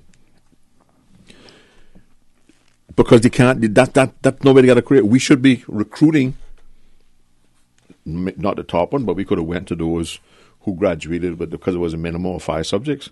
We should have been going up there. You're talking about the recruitment drive being extended now to non-Caymanians, right? I want to know how many of those graduate students at Clifton Hunter with 5 subjects they have interviewed to try to convince them to go into the police force.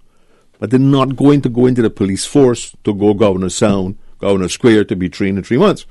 If you say to one of those young men, okay, we are going to send you to a police academy, England or United States, doesn't matter, we operating on this law, we send them to England, right? Mm-hmm. You're going to do a 2-year course, or whatever the police academy is.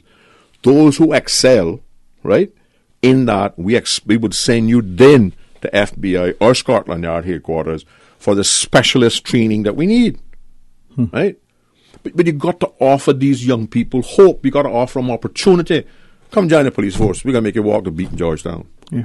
Let's pick up on that. Come in. When we come back from the break, Mr. Miller, because that's not a passion, a vision, and maybe what we're not sharing publicly. Mm-hmm. Please join us after the break. Stay tuned for Talk Today.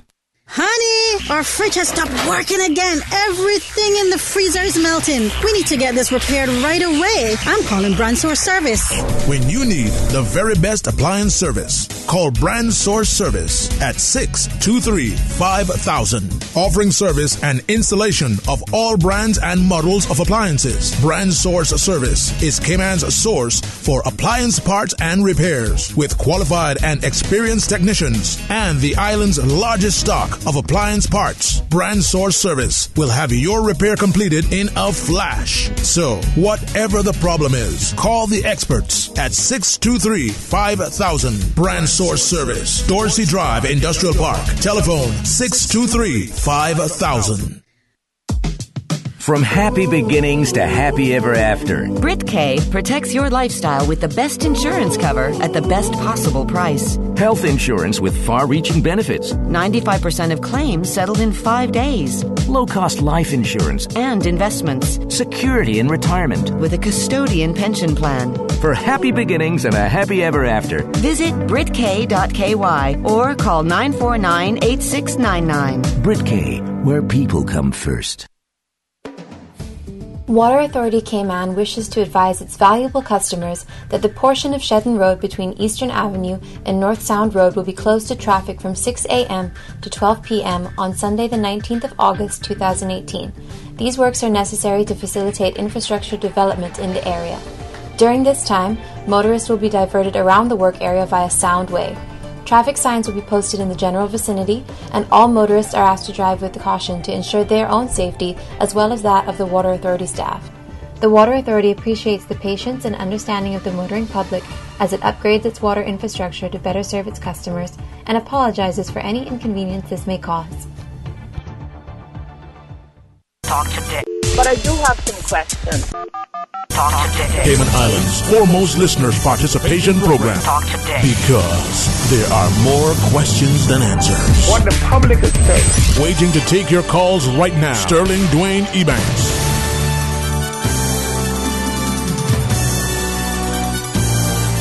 Hey, good afternoon. Welcome back to Talk Today. Thanks for joining us. Thanks again to Honorable D. Ezzard Miller, the Honorable Leader of the Opposition, for spending some time with us. Your passion for education, sir. Well, I mean, it is. I agree with some of the people who believe that the solution to education is not just throwing money at it, because we know we do that quite readily.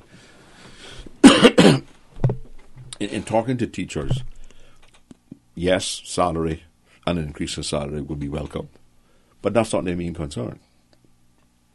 Their main concern is they're not being given opportunities to participate in policy development and policy implementation. It's all packaged and handed down to them. And they do it or they quit. They don't have enough, although we have now, I think it's every term where they have a 3-day professional development stuff that they've introduced, right? But I talked to one student in particular who told me, not student, teacher, that he has been trying for 3 years for the government to fund him to go off and continue education, and they won't do it. And this is a dedicated teacher. Well, we hear parents and teachers at the schools offer up that they're challenged to get occupational therapists, peripatetic teaching, the assistance they need. Special needs is, in my view, is terribly underfunded and under-resourced. If my memory files me correctly, I think for the almost 900 students that we have at Clifton Hunter, I think there are 4 special ed people. And the kind of standard estimate is that 17% of the population needs some kind of special needs intervention. Again, but getting back to we talking about the private school fund, let me tell you how bad that is. The government closed down A levels at the high school and offered 80% scholarship to send Caymanians to the private school. You could apply to the government and they'd pay 80%. The private schools will not even give to the Caymanians who can't afford it that 20%. Is that really true? I mean, I've heard that, but is that true? I can document it here. I can print the emails from a private school running me down for $25 after I paid the majority of the thing for well over a year, because I paid the 20% for a student. But I was short by $25, and I'm ashamed to tell you how many emails I got from that Christian institution for $25 to make up this difference, and harassing the single parent mother who's raising this kid. Right? So not even that, the government said, well, listen, we're giving you $200,000, but these students came on and parents that can't afford this 20%. Can you just forgive it? If I could ask of you, because I don't think it's something that. The other thing they do is that those aristocratic students in those classes tend to treat the Caymanians coming to the public school with certain disdain, but the school is quite glad when the public school does their A-levels and get these fantastic results, and then they claim to have educated them, you know. Yeah. When the public school was the one that built the foundation for them. I made a note, and in the discussion with the teachers I referenced earlier, this was the one area that they were a bit, I would say, cautious, because they said they didn't want to try to promote this sense of, you know, prejudice or bias or, you know, other things. But they said in sixth form particularly, you just referenced it, so maybe I can ask you about it now. The public school students go to this private schools for sixth form, and they say they're not being integrated and welcome. They're being discriminated and ostracized initially. All right? And it isn't because of their national minds, it's because of the ethnicities. These are allegations, the socioeconomic differences and different things. And presumably, you know, some schools are worse at that than other schools. And those poor students can't settle the way we settle living in school, you know. No. Come out in the yard, let's knuckle it out. And get expelled. Right? And, but that I'm advocating that, but no, sir. No, sir. But they're saying that, you know, we as a community, we talk about the fact that, you know, foreign students weren't allowed into public schools, but we don't see the other way around when it happens at this level that these are now your higher performing, higher achieving students not being welcome and integrated and acclimated, but they're openly discriminated. Now, I would like to believe that's not, you know, the instance. Well, unfortunately, I can't appease your mind so you can go home and sleep well about it tonight because of information I have, which I can assure you is experiences of a family member. Yeah. Wow. But they which is why I see that one of the things that the new Education Council and the chairman is promoting is the reintroduction of A-levels in the government schools. Now, I would hope that we could do that in September. Why can't we?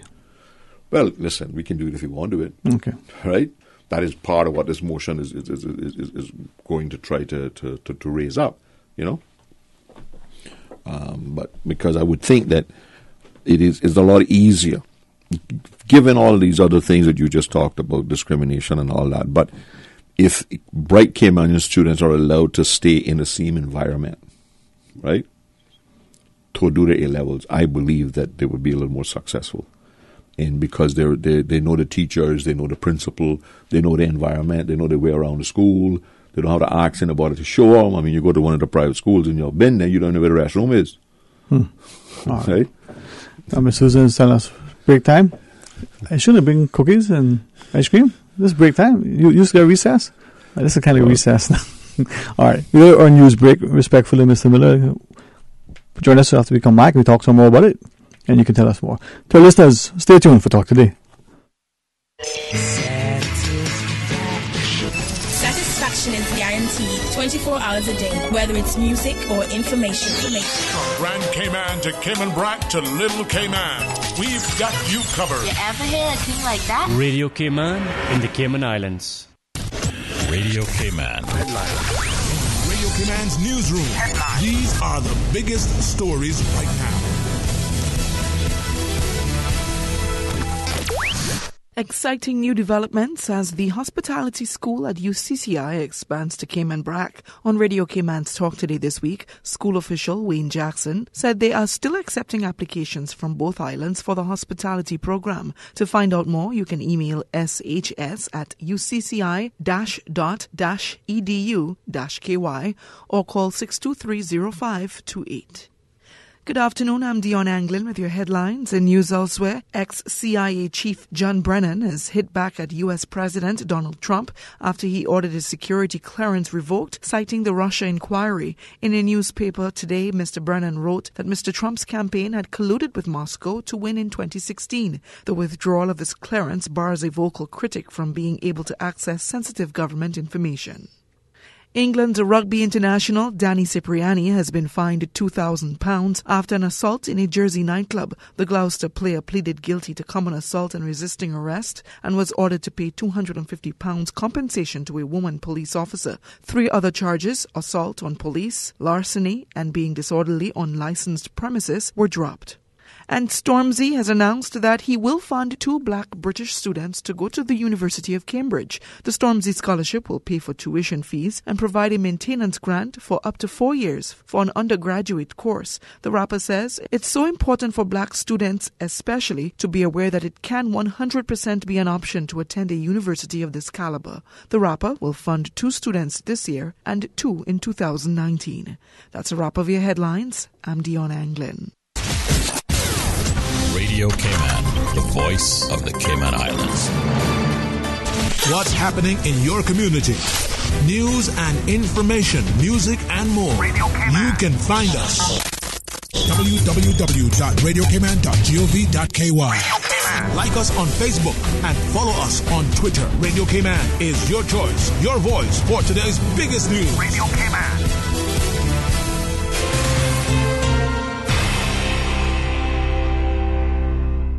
Talk today. But I do have some questions. Talk today. Cayman Islands' foremost listeners' participation program. Talk today. Because there are more questions than answers. What the public is saying. Waiting to take your calls right now. Sterling Dwayne Ebanks.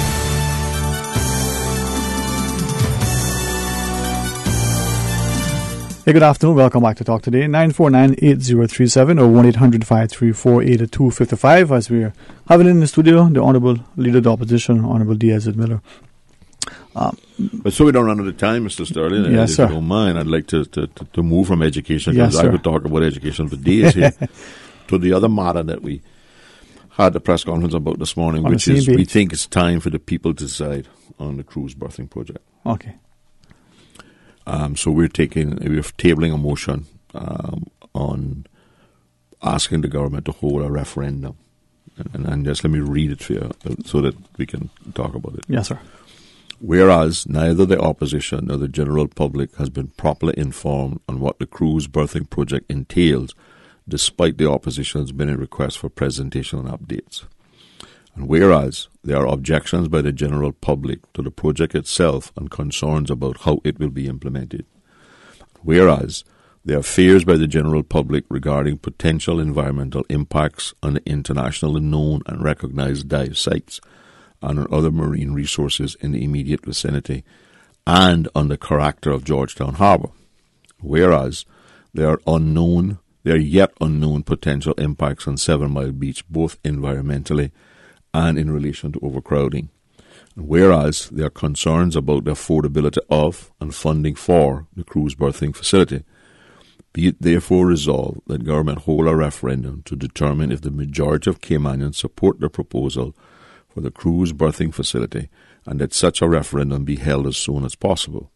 And be it further resolved that no contracts to design, finance, build and maintain the facility are awarded prior to the publishing of the outcome of the referendum. Because the government is going forward with this in this surrounded by this concrete structure that nobody can see what they're doing. You know, what is they call them rooms in the White House? They have all of the stuff about these cruise ships embedded in one of them. So for the last couple of days, I've been really looking at the EIA, for instance, and on the the environmental board of the one that evaluates these EIA for the national conservation. Mm-hmm. And there was some alarming stuff because in there that has been glossed over by the government. And we just think that we need to have this debate on this project in the Parliament. Because we can't think of any other way. We've tried everywhere else, to every other how, to try to extract the information from the government as to what they're doing. We hear stories that the board is not involved in it, right? There has to be a question there of whether that is in concert with the public authorities' law or not now, right? But more importantly, we don't know what's happening. And we hope that this debate is going to, it certainly will give the government an opportunity. We can't make them do it, but it will give them the opportunity to tell the world, and particularly the people of the Cayman Islands, what this wonderful project is, how they're paying for it, what it's going to look like, you know, how we can handle the passengers, Because I just want to paint a picture. Imagine standing up by the United Church, right? And there are 4 cruise ships tied up to the dock. And the doors on those cruise ships open at 8 o'clock in the morning, right? And we have the potential, coming off of 4 piers, right?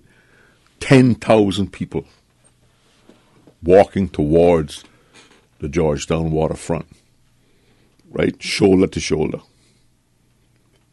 What is going to happen when they hit the shore? Where are they going to go? It would look like Hong Kong and other places. 20,000, so 4 ships. Yeah, exactly, that's what I'm saying. So right now, we're bringing in, depending on who we talk to, 1.6, 1.7 million. Most of those, and remember now that most of these come in the winter season, from November till March, roughly, basically. But we bring them shore in lots of 200 and maybe 150. So the tender pulls up to the dock. They can go, they can disperse. Some go on tours. Some go into Georgetown, Some take taxis. Some go to the beach. But what we are going to be presented with is this mass of people marching towards Georgetown waterfront. And there's no preparation from when they get there. What are they going to be walking over the graves in front of Hymns Memorial Church? Because where are they going to go when they get to the waterfront? Right? And none of this is being discussed. Right? The other thing that I found very interesting is that the EIA proposes that the building of this port, while it will add, they believe it will add certain stimulus to the economy during the construction phase. They're saying that they will have to bring another 800,000 passengers during that, and most of them will be during that same 6-month period in order to be able to pay for this. Right? Where are they going to go? How are they going to get ashore? Right? Well, they walk ashore on these docks. That's why they're building the docks, right? And how are we going to handle? Where are we going to put these people? Royal Palms is gone. It's not a place that they can go. Tiga Beach is gone. There's not a place they can go. You go Borden down now for them. What you got? How only the public beach? Where the Cayman is supposed to go, right? You know what's going to happen? They're going to be forced to invade the hotel sites, either by beach or by through the lobby. Because remember, most of them have like a license; they can't turn people back, right? Most of them have some of them now have prescriptive ways that go right through the lobby to the beach, right? That public can use. So our stayover people are going to be pressured because there's going to be no place for them to swim, right? But the amazing thing is, they also predict that it is going to remove from the Georgetown economy between $19 and $27 million per annum because of the small businesses on the waterfront in the water sports industry, for instance, they had to close. No, but nobody's talking about this, and all of those people are going to be out of work and everything else, right? The government keeps saying that this is a good thing, but they won't tell us why it's a good thing.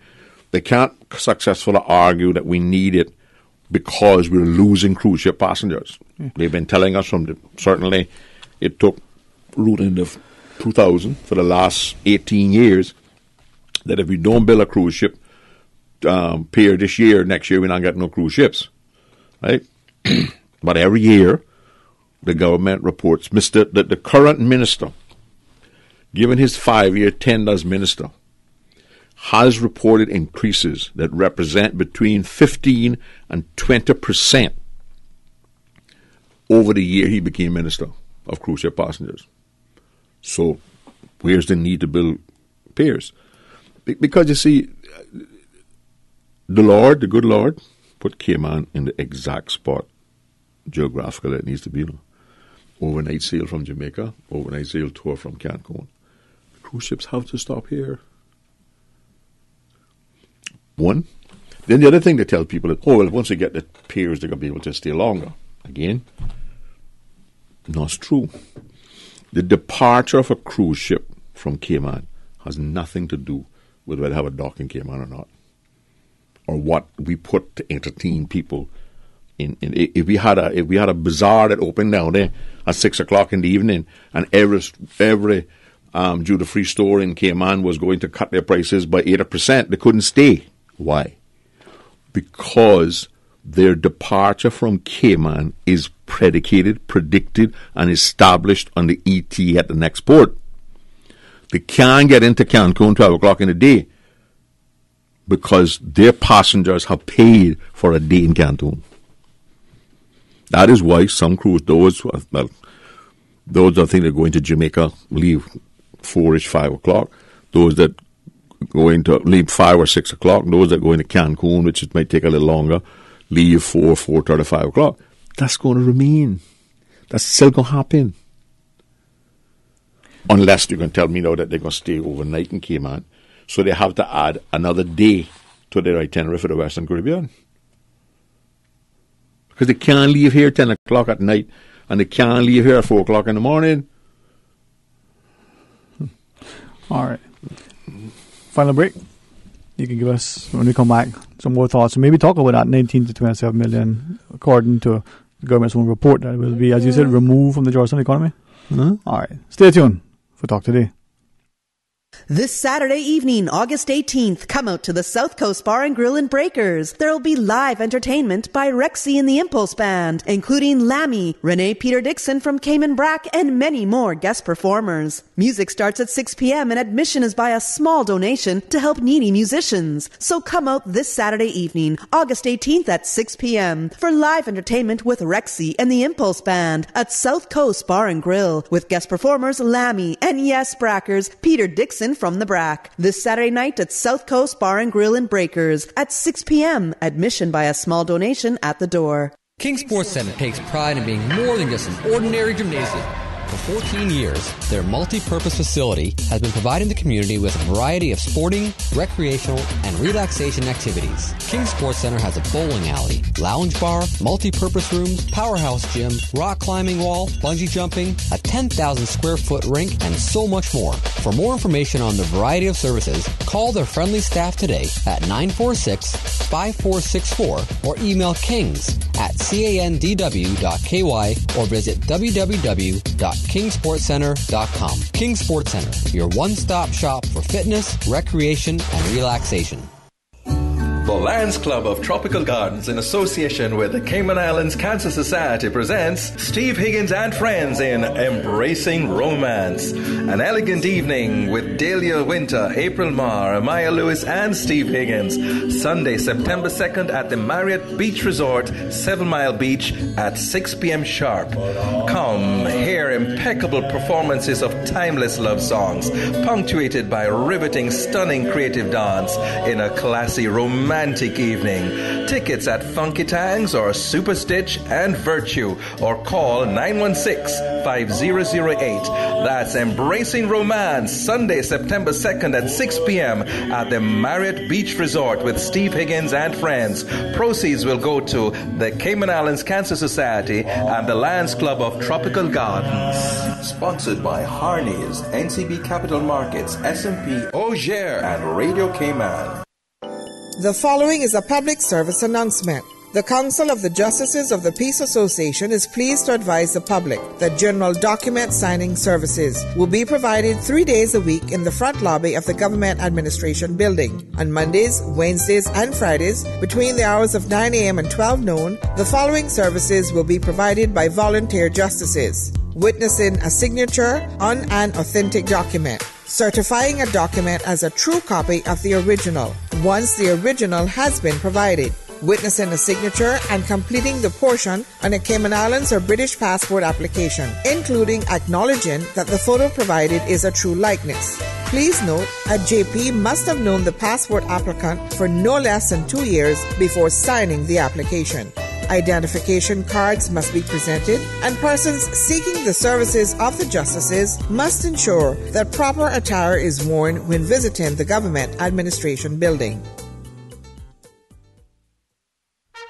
Can you believe it? There's a new kid in town, Babes to Teens. Step into Babes to Teens and you'll find great clothing and other items at affordable prices for Babes to Teens. We will take you from the baby registry and every age in between, straight up to teens. Trippy, yo!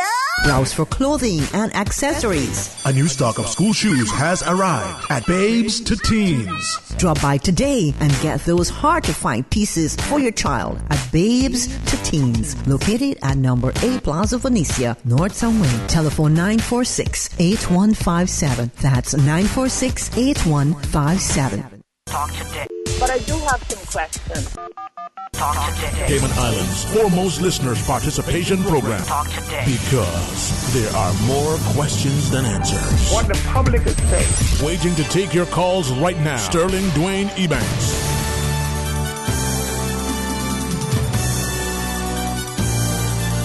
Hey, good afternoon. Welcome back to Talk Today in the studio. Honorable Leader of the Opposition, Honorable D. Ezzard Miller, joins us. And thanks again for spending, the last hour and a half with us, sir. I know it's almost time. It's a Thursday. I was thinking today was on a Monday, but yeah.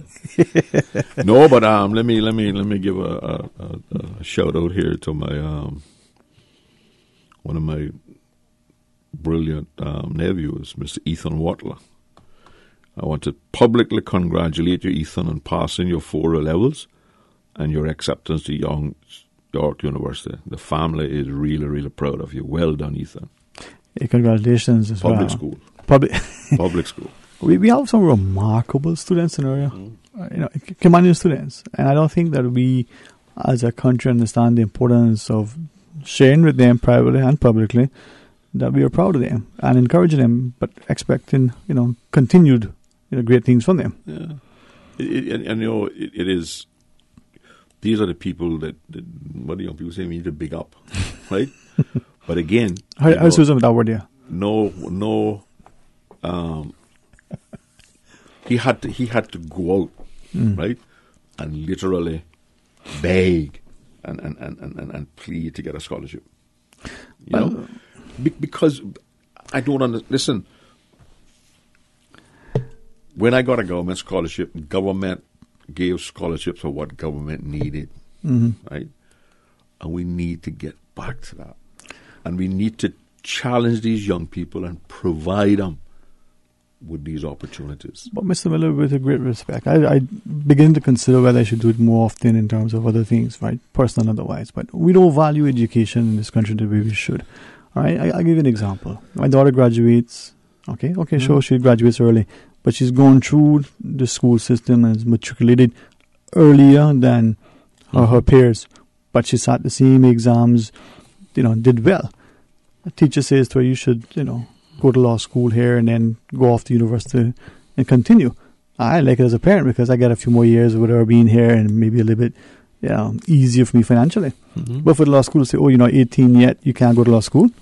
When you see, that makes sense. This is the kind of bureaucracy and the kind of what I call idiosyncratic rules that we put in place, right?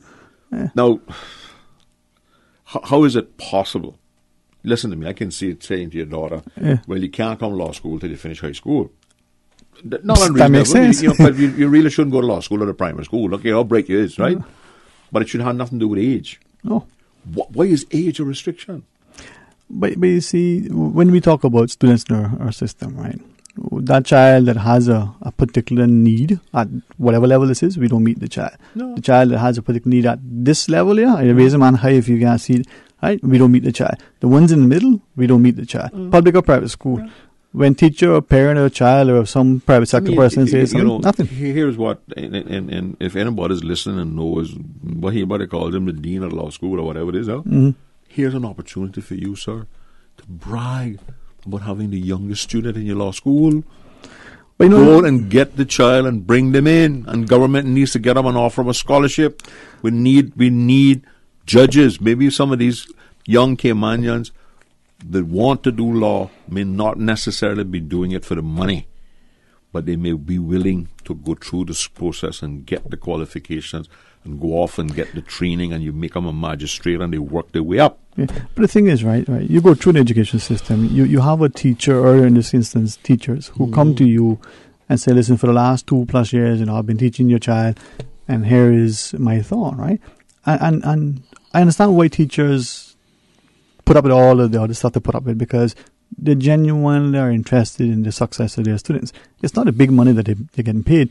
It's not the wonderful gifts they get and bonuses they get at the end of the year. A lot of teachers are getting, I'll use the word, abuse. Not necessarily just physical, but from their administrators and colleagues, from parents, from students. But they love what they're doing. So in this instance, a teacher or teachers come and say, here's an opportunity. Now, in the English system, as I understand it, your law degree, your LLB, is just a first degree. You want to be a lawyer, there is another process. You got to get articles, you got to pass your professional exams. But it's just a law degree. After that, you can go out and decide that you want to do something else. Your daughter may decide she wants more law, but why are we limited her from going to the law school at her age? Because of 18? Huh? But yet, now you don't as a frustrated parent. But anyway. But that's the foolish But you know something system. now, if you go online and get the same Liverpool degree, which is available, and she succeeds, right? They'll tell you, well, you shouldn't have done that. But it's not about that, man. It's about building your own. Right? You see, we are so afraid to promote our own. We have allowed people to come to this country and develop themselves and create wealth for themselves, to put them in economic brackets that they believe gives them the authority to dictate to us. And these are the kind of fool rules that they put in place to keep us down. But we also do something else, right? We'll admit somebody, and then at the end of the day, we'll make it so difficult. Just like I talk about constructive dismissal in workplaces, you're forced to hire Johnny because immigration said, but Johnny is qualified. We're not going to give you the permit for Mary. But you make it so hard for Johnny to succeed that he eventually quit, right? You can't prove when I was chairman of the board for that period, I had one CEO who thought, I guess, he could intimidate Ezzard, or he could threaten Ezzard. And, he told me that, you need to understand, you cannot tell me who to hire. Absolutely, sir, I agree with you. Well, what you're doing, I'm telling you can't hire this one. Because you need the board's approval. And I'm telling you, we got Caymanians that can, I'm not telling you which one to hire. I'm not telling you have to hire anybody.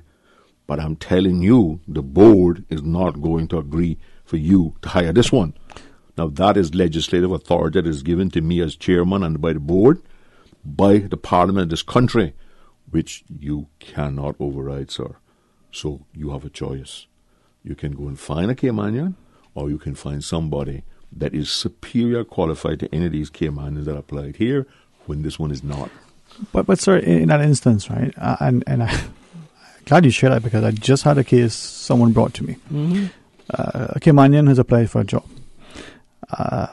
Without question, overqualified in terms of, let me say, the job. You mention that word because that gets me upset. No. I'll have to explain to you why. Exactly. Overqualified. But the job is, just to say, the job is to take the pencil and move it from point A to point B.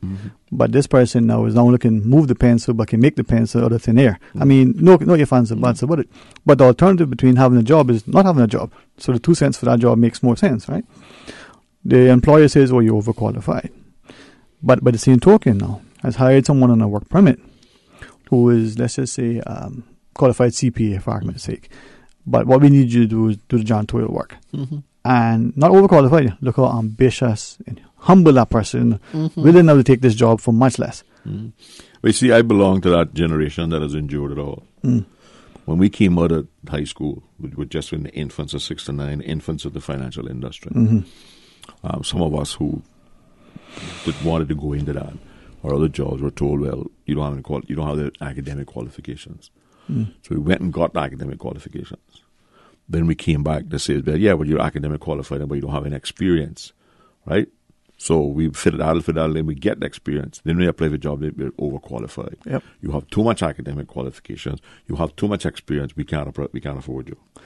But I think it comes back to the students. I mean, I listen to what you suggest now, but I'm thinking why we allow age, why in this country we allow people to marginalize us, right? Well, now that you have this information, I can promise you I am going to take it up with the higher authorities, because I am going tomorrow and submit a question to the Attorney General, or maybe she can talk at that, because I know there's people over in the government millionaires listening to me, I want you, sir, the Attorney General, to explain to the public why there's an age requirement restriction for Caymanians entering the law school. Well, I picked up meet academic qualifications. A copy of the student regulations dated March 2018, and I don't know if it's been amended since then or whether Send me a they copy. retroactively put in place. But it says 18 in the year admission or something like that.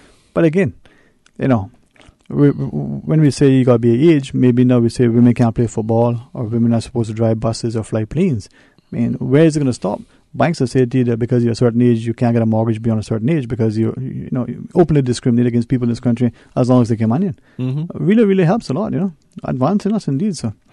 Mr. Miller, it's a challenging time, but I can see why people are being frustrated. Yeah, and you know, I get as frustrated as them, but I believe that sometimes we just have to take a little break and deal with more frustrations the next day. But don't let them get you down. No way. We have to continue. The fight is just beginning. Unless Sarah sees some days it helps. I get getting a lot of you had to say pay attention to the phone now after we lectured about it a while ago. No, by no way. Yeah. I see a lot of stuff on you about bringing back the Governor Chaudhry. I wonder how the petition is going. I hope it's going well, because I certainly thought he started off as a good governor, and I certainly would like to see him given an opportunity to continue, because I believe if he was here right now and you called him up and said that your daughter academically qualified to get into the law school, but they eliminated her because of her age, she's too young, he would change that rule before 5 o'clock. You have high expectations. Thanks for having me, and see what tomorrow brings us, right? Mr. Miller, I trust that you and the parliamentarians continue to seek counsel and wisdom and be in good health, and hopefully continue to excel, with the interest of the country at heart. And whenever we agree, we agree because we have a common objective. When we disagree, we do so respectfully because we want to make it better for all. I don't think anybody can fault me for that. No script, just heart. Blessings to you, sir. Yes, and the same to you and the listening public. And of all the issues and stuff that we raise about this beloved little islands of ours, I can't think of any place I'd rather be. I just enjoyed a week in Canada with my family, and was totally relaxing and enjoyable. And I'm back now to take up the mantle of the leader of the opposition, and I can tell you that it's going to be tough on the government from now on going in. I told the press today that I am available to any member of the press from 2 o'clock on a Tuesday till 3 o'clock on a Tuesday in my office on Smith Road.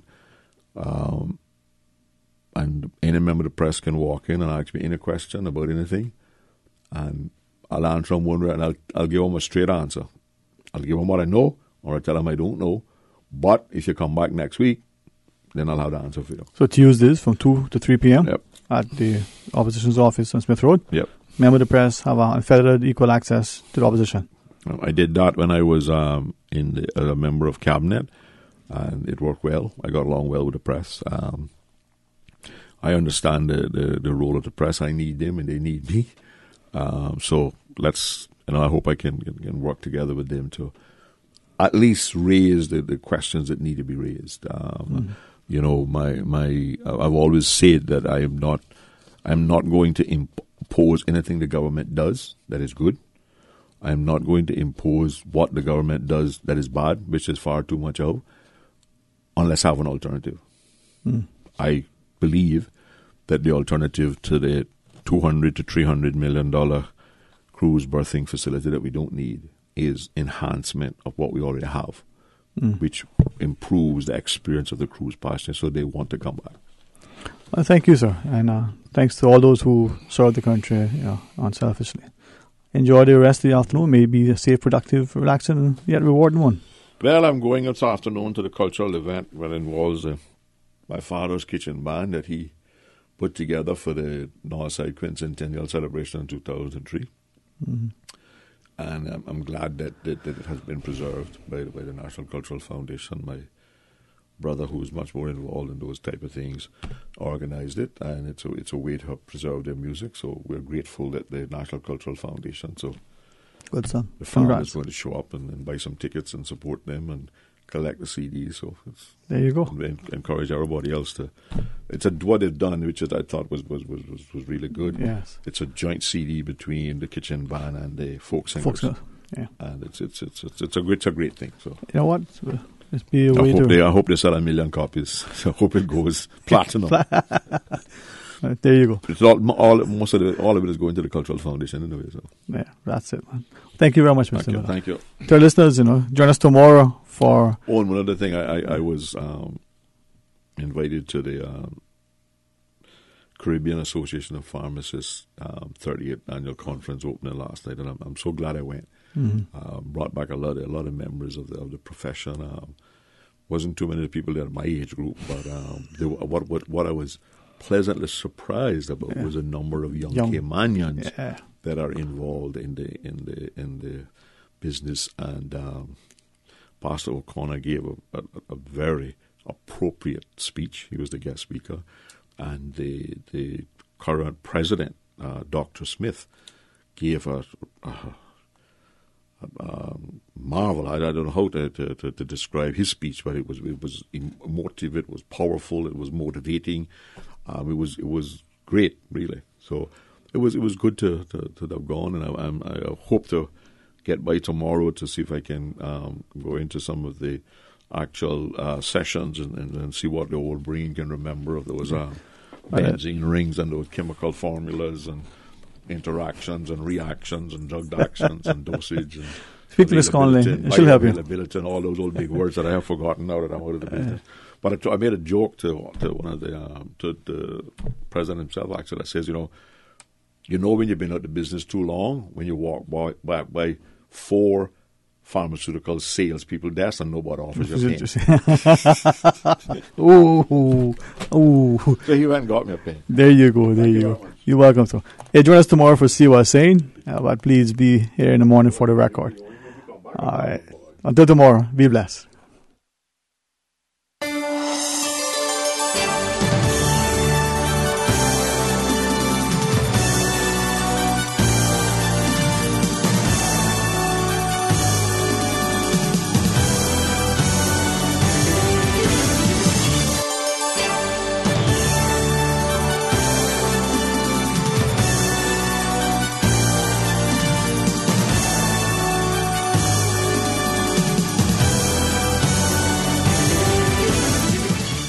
All right, Ray, are we ready for our next See What I'm Saying? The topic we're going to have is Patterson, farm soldier. Thought we'd focus on one of our Cayman characters. Ray, we have some characters in our society, people that the community needs to be reminded of. Mr. Patterson is one of those. Yeah, and then people who say characters.